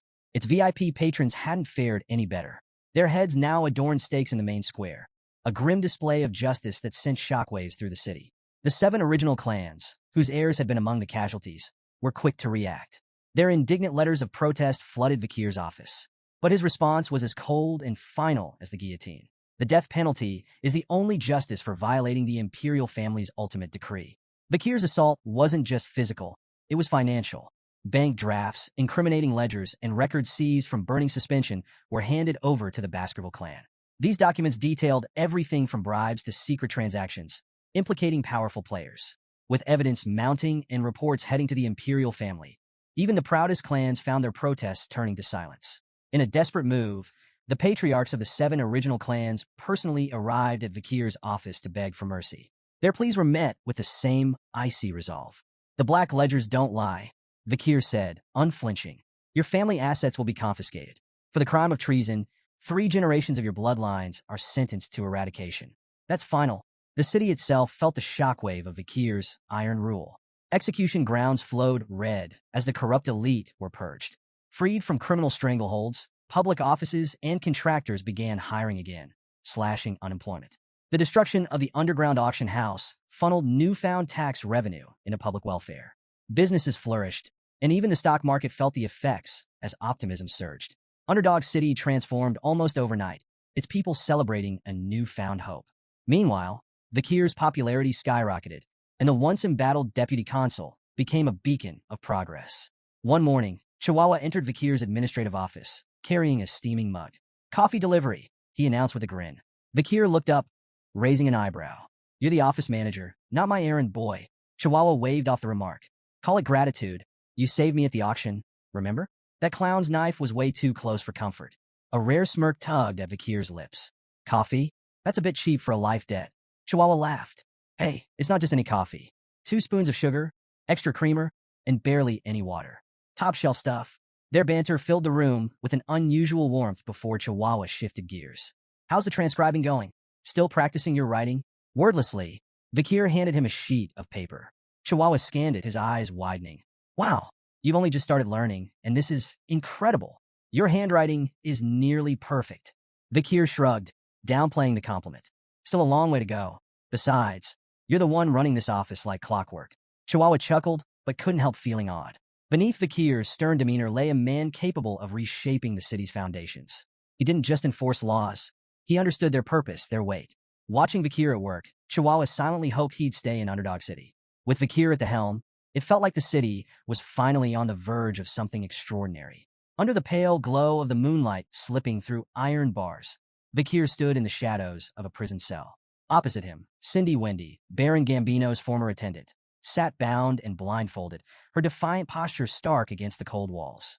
Breaking the silence, Vikir spoke, his tone apologetic yet distant. I should have come sooner, but duty kept me. Cindy Wendy, isn't it? She ignored the question, her voice cutting through the air like ice. Why did you spare me? Vikir stepped forward, removing the blindfold with deliberate calm. Their eyes met, his crimson gaze steady. Because I need answers. Her lips twisted into a bitter sneer. So that's it? You only kept me alive to interrogate me. Ignoring the jab, Vikir began pacing slowly, his words precise. Baron Gambino's meteoric rise wasn't natural. A nobody doesn't climb the ladder that fast without help. That help was you. Your talent for generating wealth made him untouchable. If you'd chosen a different path, you could have been a respected merchant, maybe even a banker. He stopped in front of her, dragging a chair noisily across the floor. Sitting down, he locked eyes with her. Let's keep this simple. Answer my questions honestly, and you'll walk free. Refuse, and his voice trailed off ominously, leaving the alternative to her imagination. Cindy's eyes narrowed as she bit her lip, wrestling with her anger before spitting out a reply. Fine, I'll answer. Vikir leaned back, his first question direct and unsettling in its simplicity. How would you rate my performance as a law enforcer? Her laugh was sharp and mocking. A shining beacon of justice in Underdog City, she quipped, sarcasm oozing from every word. Unmoved, Vikir leaned forward. Mockery's a dangerous game, Cindy. Play along, or the deal's off. With an exasperated sigh, she dropped the act. Fine, you're doing well. Happy. Vikir's demeanor shifted instantly, his grin sudden and wolfish. Rising, he closed the distance between them, gripping her chin. His voice dropped to a chilling tone. Why do you think I'm doing well? Cindy stiffened, sweat beading on her brow as his crimson eyes bored into her.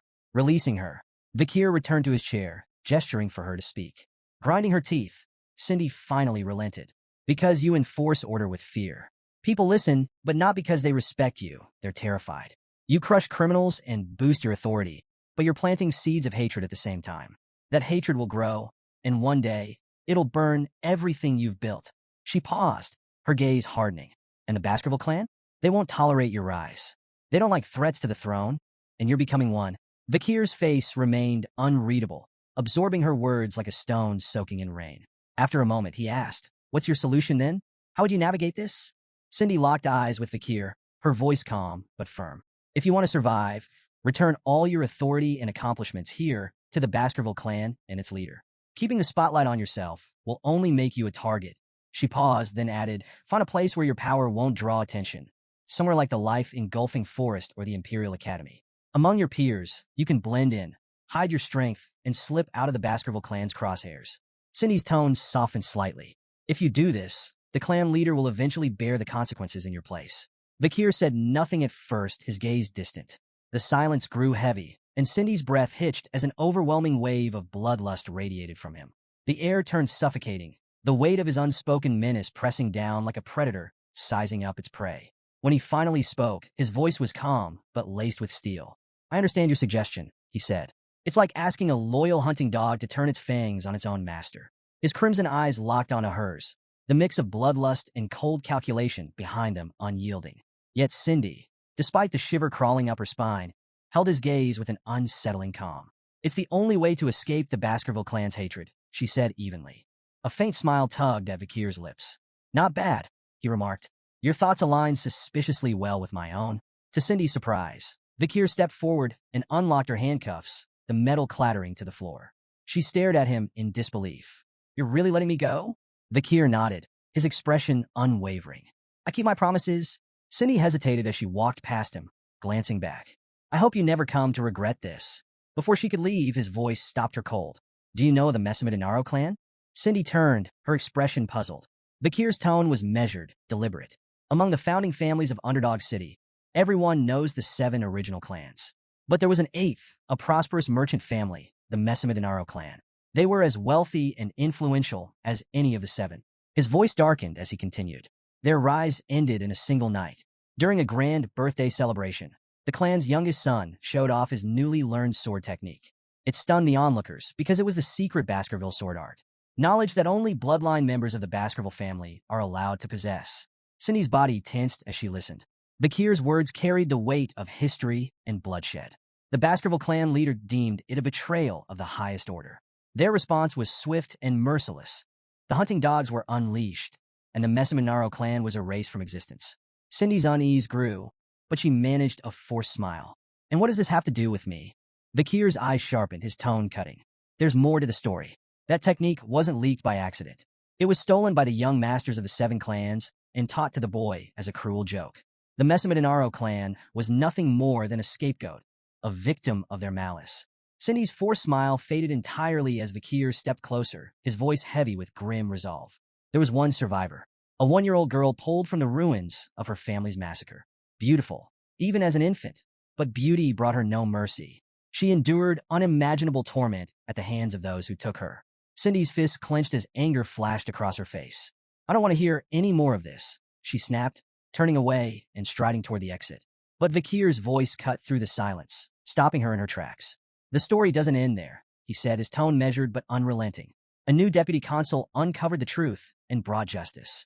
The 7 young masters who orchestrated the fall of the Messamidinaro clan were captured, interrogated, and forced to confess. His expression darkened, the weight of his words pressing into the room. Before they died, they showed remorse. Their final words were, "We're sorry for committing such a heinous crime." Cindy froze, tears streaming down her face as she turned to face him. Her voice trembled as she asked, "Who are they apologizing to?" Bakir met her gaze with calm resolve. "They were apologizing to the sole survivor of the Messamidinaro clan," he said. "To the girl who took the name Cindy Wendy." Cindy staggered, her tears falling faster. "How am I supposed to believe that?" she demanded, her voice raw with pain. "You tortured them. How can I trust that their apologies were genuine?" Without hesitation, Bakir grabbed a nearby torch. "There's only one way for you to believe me," he said evenly. "See it for yourself." He led Cindy through the dim halls to a desolate prison cell. Stopping before the door, he gestured toward the ground. "Look." Cindy's eyes widened as she took in the horrific sight. On the cold stone floor, written in dried blood, were the prisoner's final, desperate words. "We brought devastation upon the Messamidinaro clan. Forgive us for our crimes." The pitiful plea was raw and haunting, a message scrawled in their final moments of terror. Cindy's knees buckled as the weight of it all hit her. Overcome, she clutched her stomach and retched, tears streaming down her cheeks as she trembled. Bakir stood behind her, his voice steady but laced with an edge of cold purpose. Even though they suffered and died, the vengeance of the Messamidinaro clan isn't finished. There's still one more clan that must pay for what they've done. He knelt slightly to meet her gaze, his crimson eyes burning with intensity. "Hate the Baskervilles. You have every right to despise us. As a survivor of the Messamidinaro clan." Cindy wiped her mouth with the back of her hand, her tears refusing to stop. "Why are you doing this?" she asked, her voice hoarse. "Why are you helping me? You're a Baskerville yourself." Bakir's lips curled into a faint smirk. "You're asking the wrong question." Cindy pushed herself to her feet, brushing off the dust as she steadied her shaking frame. Without another word, she began to walk away, but at the door, she paused and turned back to him. Her expression was calm now, her voice steady. "I understand," she said quietly. "Bakir van Baskerville, I owe you a debt."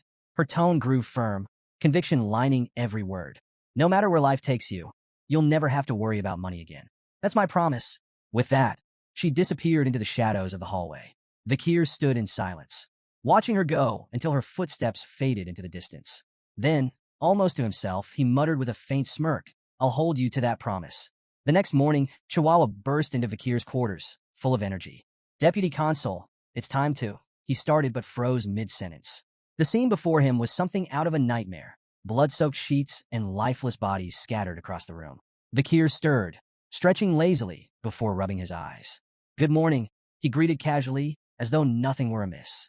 Chihuahua's jaw nearly hit the floor. "Good morning. What about?" "All the corpses," he shouted, pointing wildly. Bakir glanced around at the carnage, his expression nonchalant. "Oh, those?" Looks like I killed them in my sleep, he replied with a shrug. Chihuahua stared, utterly horrified. Are you serious? Vikir chuckled lightly. Relax, I'm kidding. As they made their way down the hallway, Chihuahua shot him a wary look. Deputy Consul, I have to ask, what was your childhood like? Vikir smirked, amusement dancing in his crimson eyes. Didn't find my joke funny? That's not what I meant, Chihuahua muttered, exasperated. Vikir's tone turned thoughtful, almost distracted. Lately, I've had some inconveniences. Poison arrows, acid snipers, arson attacks, 2 near misses with runaway carts, the usual. Think I've caught someone's attention? Chihuahua stared at him in disbelief. You're insane. Ignoring the comment, Vikir's mind drifted to Beelzebub, the weapon fused to his arm. His latest skill, Hellish Buffalo's Tough Life, obtained from the illegal auction, had proven incredibly effective despite its risks. With Beelzebub's slots now filled by Burn Injury Cerberus, Hemorrhage Hellhound, and Tough Life Hellish Buffalo, Vikir's body was enhanced beyond recognition. Combined with the River Styx's modifications, his skin had become so resilient that even elite assassins had failed to harm him. But while the power was satisfying, the relentless attempts on his life were becoming more than just an irritation. I need to figure out who's behind these attacks and deal with them, Vikir muttered, his tone sharp. Chihuahua, still processing Vikir's casual recount of near-death experiences, nodded nervously. That sounds like a good idea. As they approached the courtyard, both noticed a carriage waiting nearby. The flag it bore was unmistakable, the Baskerville crest. They've sent someone from the main family, Vikir said, his tone growing serious. The carriage door opened, and a figure stepped out. Chihuahua immediately began sweating bullets, his posture stiff as he whispered to himself. No way. It's really him.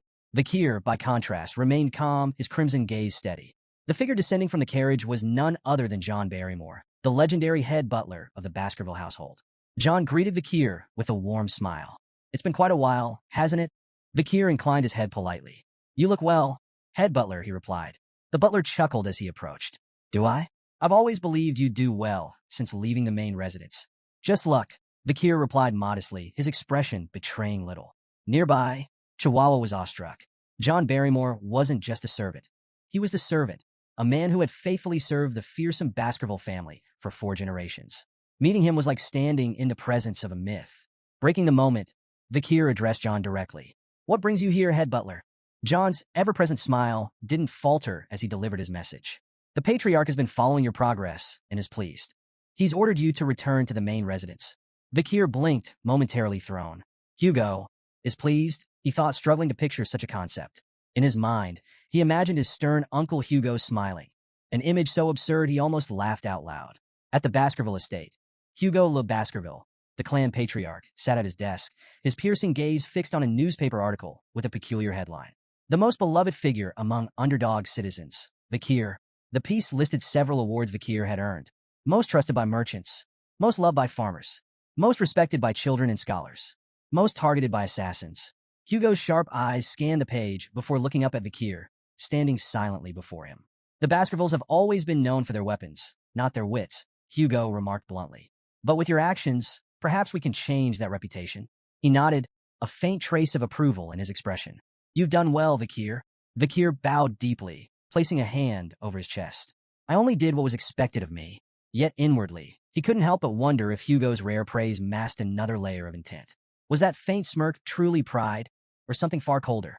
Hugo leaned back in his chair, his tone commanding. Reward and punishment must always suit the occasion. You've earned your reward. You will be attending the Colosseo Academy this year. Vikir nodded, unsurprised. He had anticipated this move. The Colosseo Academy was the Empire's premier institution for the elite, accepting only the children of aristocracy and royalty. Its strict dormitory rules and unparalleled security made it the perfect training ground for the future rulers of the empire, and an ideal way for Vikir to grow stronger while keeping a safe distance from Hugo's scrutiny. Hugo continued, mentioning his intent to send companions with Vikir, but admitted he hadn't decided who. Do you have any siblings you prefer to take with you? He asked. Vikir answered smoothly, Highborough, Middleborough, and Lowborough. We're closest. Internally, he thought of them less as companions and more as reliable punching bags. Hugo nodded, seemingly satisfied. Done. He then asked Vikir if he recalled a plan they had discussed when he was just 8 years old. Vikir's mind immediately went to their joint training with the Morgs. You're referring to the plan to lend the ruby mines to the Morgs and use them to wipe out the barbarians? A smirk spread across Hugo's face. Exactly. And it worked. Intrigued, Vikir pressed for details. Hugo explained that the Morgs, seeking Baskerville support for a joint raid, had approached them with humility.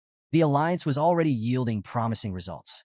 Switching topics, Hugo added one final task before Vakir's departure. Inspect the territory. Ensure the laws you implemented are being upheld. It will be educational. Vakir bowed once more. I'll follow your orders, Patriarch. The next day, Vakir and Chihuahua stood at the city gates. Tears streamed down Chihuahua's face as he waved frantically. Deputy Consul, I'll do my best to manage everything while you're gone. Vakir turned slightly, glancing back at the emotional Chihuahua. Though he said nothing, he silently noted that this parting was likely permanent. As Vakir and his small group traveled farther from the city, the quiet was broken by his voice, sharp and commanding. Come out, now. In an instant, dozens of figures dressed in black emerged from the surrounding trees and rocks, encircling the group. One of them stepped closer to Vakir, removing his head covering to reveal his face. The man stepped forward, removing his hood to reveal a sharp face and an air of confidence. Staffordshire Baskerville, he introduced himself. Knight of the Pitbull Order. Vakir nodded in acknowledgement. Thank you for waiting. I wanted the departure to proceed in an orderly fashion. Staffordshire waved off the apology. No trouble at all. Our mission is to safely escort you to the Morg's family's juvenile fortress. Vakir's expression remained calm as he asked, Any word from my uncle, Boston Terriers? Staffordshire chuckled. He's doing well, but he's been relentless about trying to recruit you into the Pitbull Order ever since the slave auction incident. A faint smirk tugged at Vakir's lips. Internally, he couldn't help but feel uneasy about his uncle's obsession. It bordered on fanatical. The group eventually reached a hilly region where farmers worked the land with quiet diligence. Vakir gestured toward the fields. Is this the territory we lent to the Morgs? Staffordshire nodded. That's right. Everything seems peaceful here. No signs of trouble. Vakir's eyes swept across the farmland, his sharp gaze taking in every detail. Though the stated purpose of their mission was a routine inspection, Vakir knew the real goal, to eliminate the barbarians. As they moved on, Staffordshire provided more information. The Morgs family has assembled quite the force. 3 delegates, 30 members of the lower house parliament, and around 100 unaffiliated mages. Vakir noted the Morgs' efforts, contrasting it with the Baskervilles' modest contribution. Just himself, a dozen knights, and the elite forces stationed on standby beyond the mountains. Hugo's parting words echoed in his mind. Observe the barbarians' way of life. It'll serve you well. The fortress came into view, looming in the distance. Its surroundings were grim. Dead trees littered the landscape, their branches adorned with skeletons swaying in the breeze. Vakir observed the macabre scene. A mage's handiwork, he remarked. Clearly a message from the Morgs to the barbarians. Staffordshire shuddered. It's unsettling to say the least. But Vakir's thoughts drifted to Camus Morgs. How much had she changed since their last encounter? As they neared the gates, 3 figures appeared on top of the walls. A stern voice called out, State your business. Vakir and Staffordshire looked up, surprised. Standing above them were 3 identical girls, their expressions equally defiant. One stepped forward confidently. No one passes without our permission. The other 2 immediately echoed her words in perfect unison. Vakir sighed inwardly. The 3 flowers. The infamous Morgs triplets, high cis, middle cis, and low cis, were well known for their chaos and unpredictable behavior. People often joked that their combined insanity could rival the gods themselves. Steeling himself, Vakir stepped forward. I am Vakir of the Baskerville Envoy team, here to inspect the territory and strengthen relations. Open the gates. High cis crossed her arms, unimpressed. I need to report to the person in charge first, she said smugly. You'll get your response tomorrow. Irritation flickered across Vakir's face. You're denying me entry into my own land? High cis smirked, and the other 2 followed suit. Tenant protection law, she retorted, her tone dripping with mockery. Don't look down on us just because we're renters. That law, it's from your family after all. Vakir's temple throbbed with annoyance as the mocking tone of High cis grated against his nerves. A familiar red aura flickered faintly around his hand, a reflection of his growing irritation. He exhaled slowly, reining in his anger before it boiled over. Keeping his voice calm, but icy, Vakir replied, I've amended the law. It now allows me to evict tenants I dislike. His words were sharp enough to cut through the tension. Open the gates. Now. A wave of killing intent radiated from Vakir, slamming into the triplets like a physical force. The sudden surge of bloodlust made them hesitate, a flicker of fear flashing across their faces. High cis, recovering quickly, glared at Vakir and sneered. We've heard about the psycho kid running Underdog City, but we've dealt with enough lunatics to know how to handle you. With a swift motion, she cast a spell, aiming it near Vakir. The explosion shook the ground, sending his horse rearing in fright. From above, Lo Sis shouted, "Don't even think about stepping on a morgue's territory without permission." Her insults sharpened. "Stupid swordsman. You think you can handle us? I'd love to see the so-called rising star of the Baskervilles try." Beside Vakir, Staffordshire's expression darkened as he instinctively drew his sword. "This won't end with words," he muttered grimly. Vakir signaled his readiness, a cold resolve settling over him. But before they could act, voices erupted from their group. "These girls don't even know their place." One member spat angrily. Another chimed in, his voice dripping with disdain. "Their words are absurd." The familiarity of the voices caught Vakir's attention. He glanced toward the hooded figures in his group, his thoughts turning. "I've heard those voices before." The morgue's triplets exchanged amused glances, their confidence unshaken. High Sis scoffed. "Mere underlings." Middle Sis smirked. "You think you outrank us?" Low Sis sneered. "You don't even know your place." But the three hooded members of Vakir's group stepped forward, their movements deliberate. "Not us," they declared firmly. In unison, they removed their hoods, revealing their identities. Vakir's eyes narrowed. Of course, it was the Baskerville triplets, High Burrow, Middle Burrow, and Low Burrow. Standing tall and radiating confidence, the triplets pointed toward Vakir and declared in unison, "He is the symbol of Baskerville." Turning to Vakir with matching grins, they added, "Leave this to us." Vakir's expression twisted into one of exasperation. "Great," he muttered, pinching the bridge of his nose. "My annoyance has just doubled." Despite his irritation, the scene unfolded with the over-the-top theatrics only the Baskerville triplets could provide. Vakir, though thoroughly vexed, knew their motives well enough. High Burrow glanced back at Vakir, his tone brimming with gratitude. "Thanks for recommending us to the Academy. Don't worry, we've got this handled." Vakir's thoughts raced as he pieced together their intent. "So, this is about the Academy?" Typical.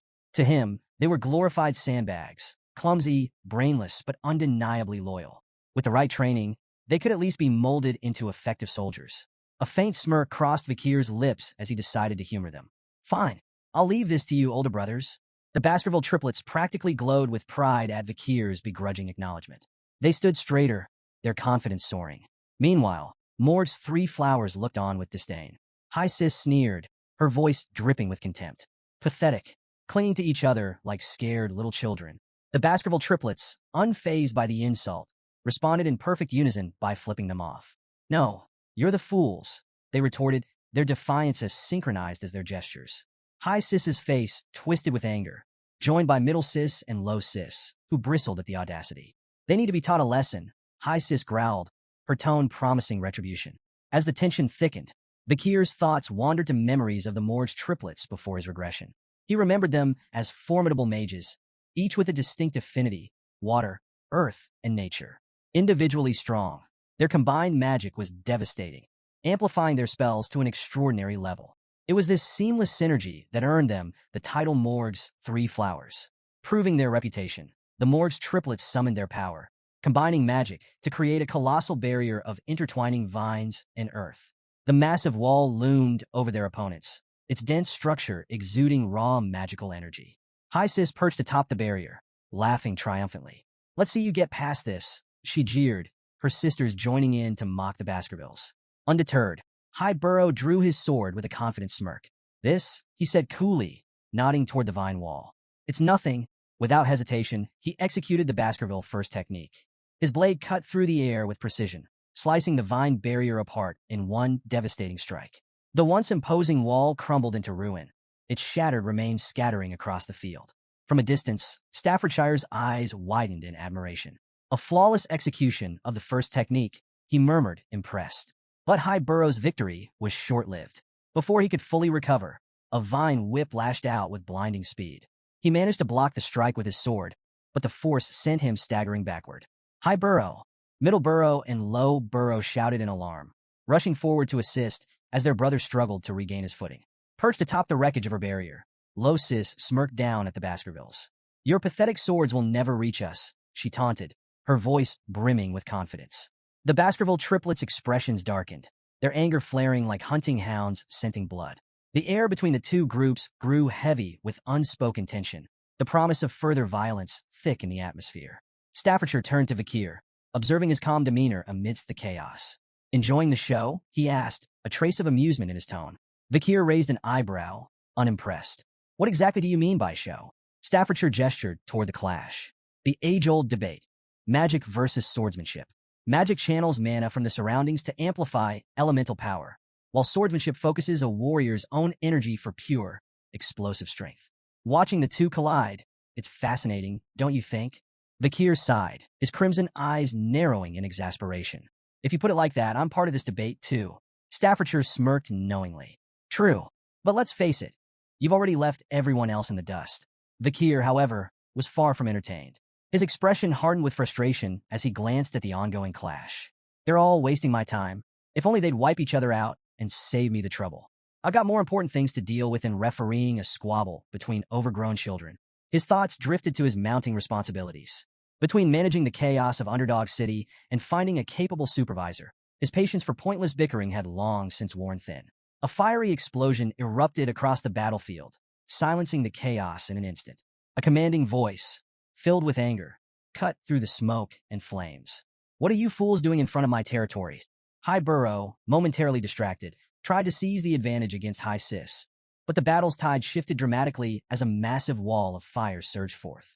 The blast shook the ground, leaving everyone momentarily stunned. Staffordshire tensed at the overwhelming display of magic, while Vakir stood unfazed, a faint smirk on his lips.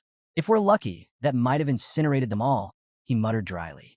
To his annoyance, the Baskerville triplets emerged from the smoke, coughing and stumbling, singed but alive. Vakir clicked his tongue in irritation, glaring at them.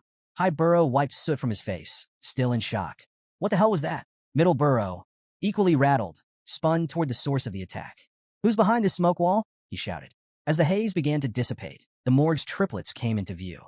High Sis and Middle Sis, usually so smug, were visibly shaken, their confidence cracked. If I dodged a second later, I'd be dead, High Sis muttered, trembling. Low Sis clung to her sisters, her voice shaking. What kind of monster uses fire magic like that? From atop the fortress gate, a figure stepped forward, flames still flickering in her hands. Her presence exuded authority, silencing the battlefield. Camus Morgs. Her voice sliced through the tension. I can't forgive anyone who causes trouble in the territory I manage. She leapt down gracefully, landing in front of the Morg's triplets. Her cold gaze pierced through them, and High Sis scrambled to explain. We were trying to stop the invaders, she stammered. Low Sis pointed accusingly. It was their fault. They started it. Camus didn't flinch, fixing them with a withering glare. First of all, address me properly. I'm the vice head of this fortress, not someone you can call Camus so casually. Her sharp tone sent Middle Sis into a panic. Hastily, she corrected herself and addressed Camus with the proper honorific. Camus' gaze shifted to the skeletons swaying ominously in the trees. If you don't want to end up like them, she said icily, I suggest you think more carefully next time. Middle Sis squeaked in fear, bowing repeatedly as she apologized on behalf of her sisters. Camus turned her attention to Vakir, her eyes narrowing before recognition dawned. Her expression softened slightly as she approached him, a faint smile tugging at her lips. It's been a long time, she said softly, her voice carrying a touch of warmth. 7 years, hasn't it? Vakir nodded, his expression relaxed. It has, he replied. As Camus studied him, Vakir's gaze briefly lingered on her. She looked more mature now, and he found himself noting her increased allure. He recalled how, in his previous life, Camus had captured the attention of countless men in high society. Rumors and scandals swirled around her, some involving even married men. But in this timeline, there were no whispers of such stories. Dismissing the thought, Vakir returned to the matter at hand. Open the gates, he said bluntly, his tone firm. Words won't work on the triplets. Camus blinked at Vakir's bluntness, her expression darkening. That's all you have to say to me after all this time, she snapped, her voice edged with frustration. Vakir tilted his head slightly, his crimson eyes studying her with a mix of curiosity and detachment. What else should I say? He replied, his tone calm and neutral. Camus' frustration boiled over.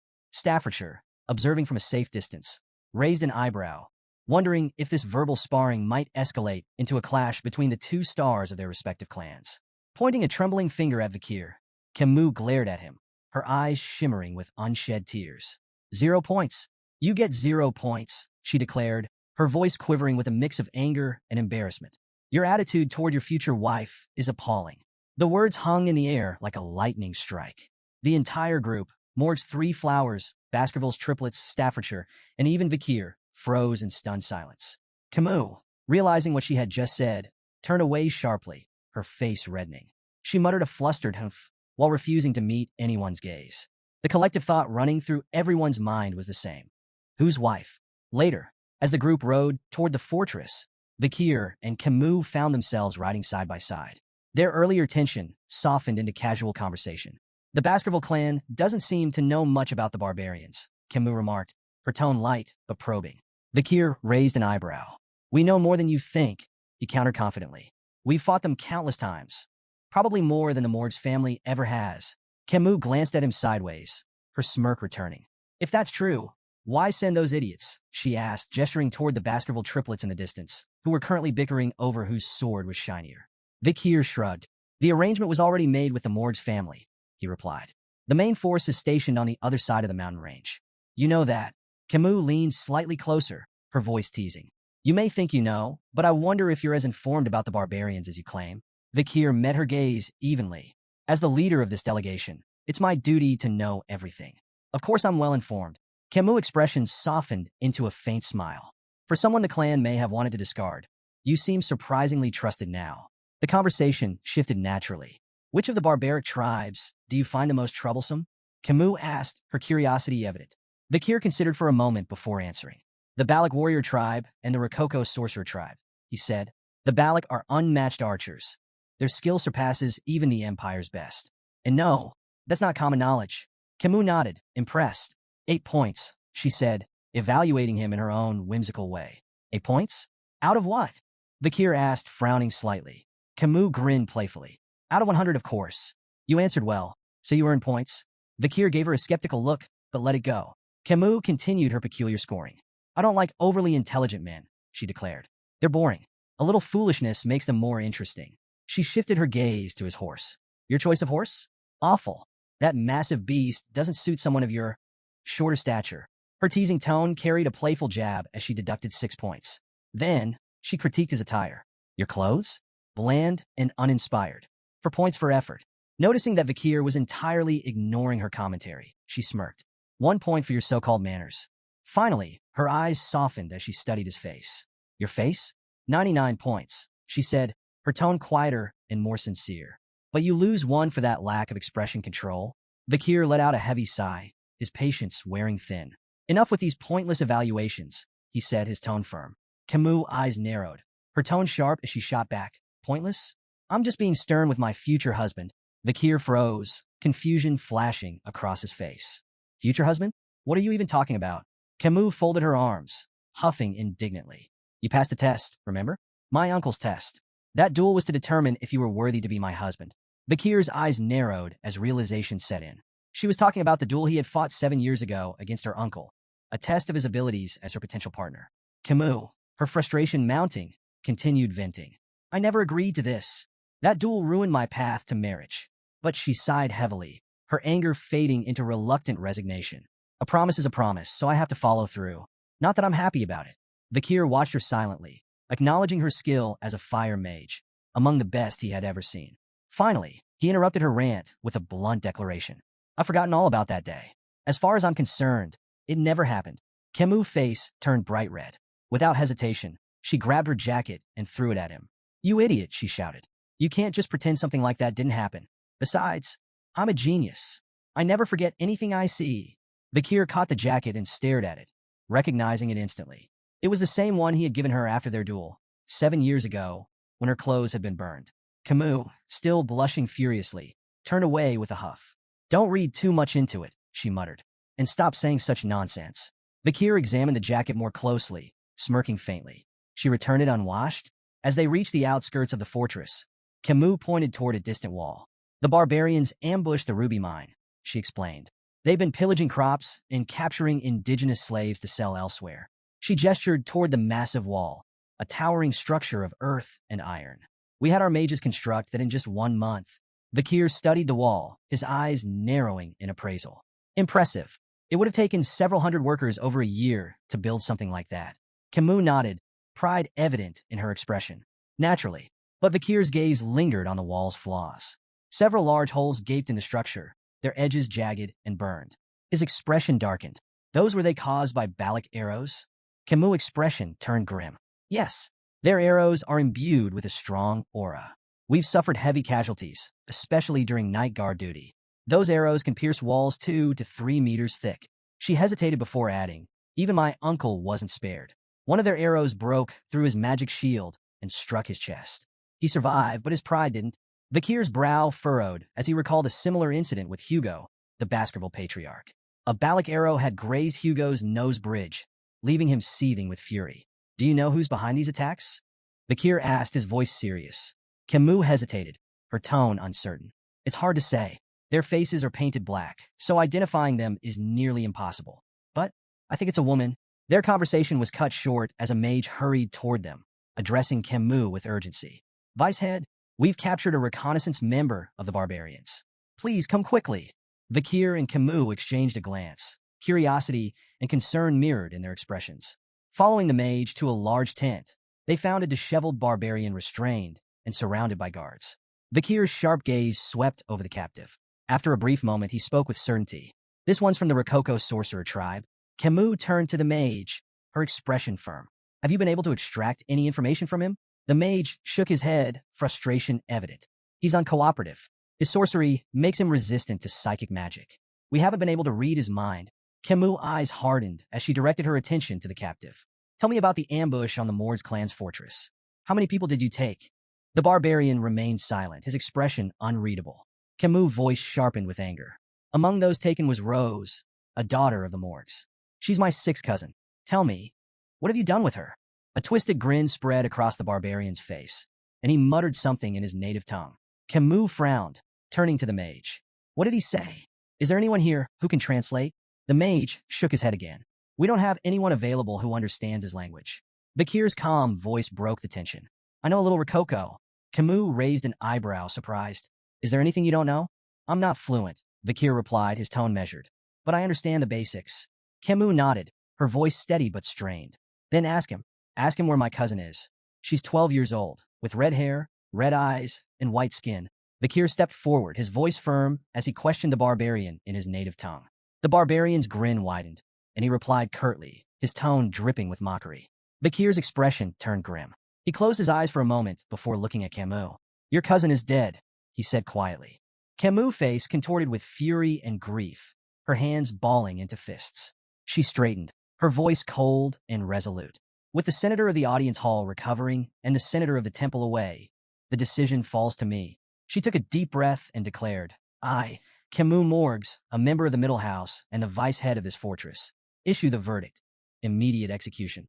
Without hesitation, a sharp spike shot through the barbarian's body, followed by a torrent of flames that consumed him entirely. As the fire raged, the barbarian cried out in his language, his voice weak and filled with venom. Camus' voice was icy as she dismissed his final words. After this war, your language will only be spoken in hell. The barbarian's screams faded into silence as the flames reduced him to ashes. Nearby, another restrained barbarian watched in silent terror, his wide eyes reflecting the flames. Camus, her rage still smoldering, turned abruptly to Vakir. Follow me, she ordered, her tone leaving no room for argument. As Vakir exited the tent, he spotted Camus some distance away. Her shoulders trembled, and muffled sobs escaped her as she cried openly. Despite her formidable exterior, Vakir was reminded that she was still just a 15-year-old girl. He approached her slowly, his voice soft. Were you close with your cousin? Camus nodded, her tears falling freely. Very close. She was so pure, nothing like the rest of us. Unlike the cold-hearted Morgs, she didn't belong in a place like this. Vakir hesitated before offering comfort. I believe she left this world peacefully. Camus turned to him, her tear-streaked face clouded with doubt. Don't lie to me, she said, her voice trembling. I'm not stupid. I'm a genius. I understood a little of what he said. Her voice cracked as she pressed him. Tell me the truth.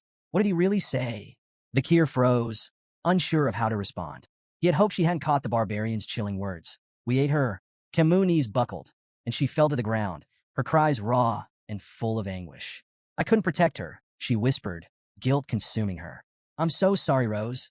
Vakir stood silently, his expression unreadable as he watched her grief unfold. For a moment, he extended a hand toward her, but then he hesitated, pulling it back. Camus' heart-wrenching cries echoed through the air, and Vakir remained lost in thought, contemplating the weight of the moment. After a while, Camus managed to steady herself. Wiping her face, she stood and took a deep breath, her composure returning. This isn't a bad thing, she said, her voice steady despite the lingering tremor. If anyone had given me half-hearted sympathy, I'd have killed them on the spot. She turned to Vikir, her tear-streaked face now filled with resolve. This isn't the time to mourn. I need to focus. I need to prepare for revenge. Vikir studied her steely determination, a faint glimmer of admiration surfacing in his mind. Heroines really are built differently, he thought. He extended his hand toward her, nodding silently in agreement. Before Camus could take his hand, a loud, bell-like sound rang across the fortress, shattering the moment. Vikir frowned. What's that? Camus stood up abruptly, her expression serious. It's the signal for a barbarian attack. Vikir smirked faintly. Seems your time for revenge has come sooner than expected. Outside the fortress, a group of barbarian girls astride massive white wolves prepared for battle. Each was armed with a bow, their leader standing at the front. The leader, her face painted black, knocked an arrow. Drawing it back, she aimed toward the guards on the fortress walls and released. The arrow struck its mark with deadly precision, detonating in a fiery explosion that sent guards scattering in disarray. She raised her voice, commanding her companions. Attack! The barbarian girls launched into battle, their wolves charging with terrifying speed. The massive beasts tore into soldiers with relentless ferocity, while the barbarians themselves struck with brutal efficiency. Ropes flew through the air, lassoing soldiers by the neck and dragging them down with startling precision. The fortress descended into chaos. Vikir arrived at the scene, his sharp eyes scanning the battlefield. The gruesome sight before him, a storm of blood, smoke, and bodies, was something he had seen countless times before. Did I get here too quickly? He wondered, assessing the chaotic scene. His focus sharpened as he prepared to enter the fray. Suddenly, a rope shot toward Vikir, wrapping tightly around his neck before he could react. His crimson eyes narrowed as he turned his gaze forward, spotting two barbarian girls expertly holding the ends of the rope.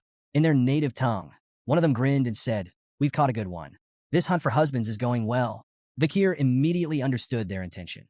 The barbarians were capturing men to breed stronger offspring for their tribe. Without missing a beat, Vikir grabbed the rope with one hand and yanked it forcefully, sending the two girls flying through the air. "Sorry," he said dryly, "but I'm not available.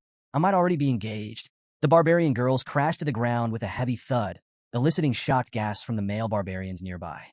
"What? Who is this guy?" one of them muttered in disbelief. The others quickly readied their arrows, uncertainty flickering in their eyes as they debated whether Vikir was friend or foe. Despite the tension, Vikir remained calm. Hugo's warning rang in his mind. Avoid engaging in battle before meeting up with the main force. Vikir hesitated briefly, considering whether to hold back, but his decision came swiftly. Drawing his sword, he strode forward confidently, unbothered by the arrows flying toward him. With precision and agility, he cut through the barrage with ease, each strike precise and deadly.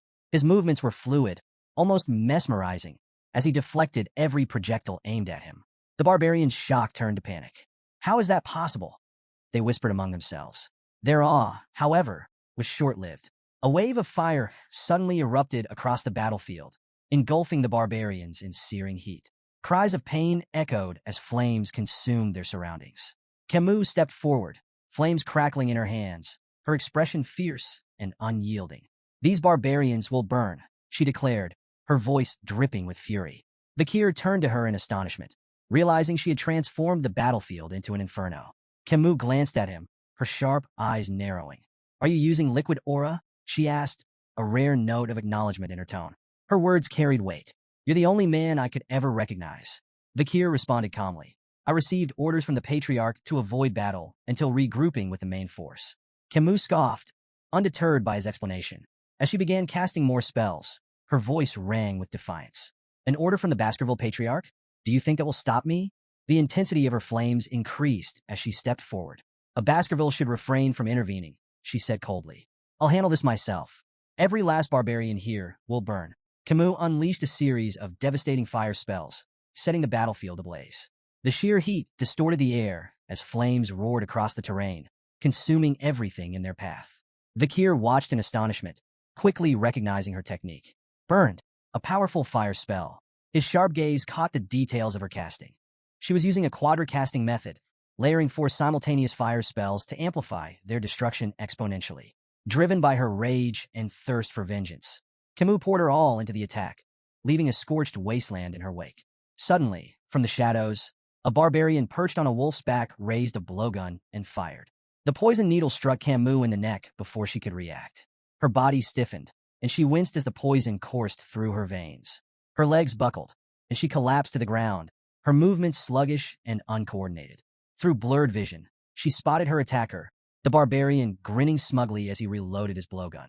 Vikir observed the scene, clicking his tongue in annoyance. She's more trouble than I thought. A rope shot toward Camus, aiming to ensnare her, but Vikir's hand snapped out, catching him midair with ease.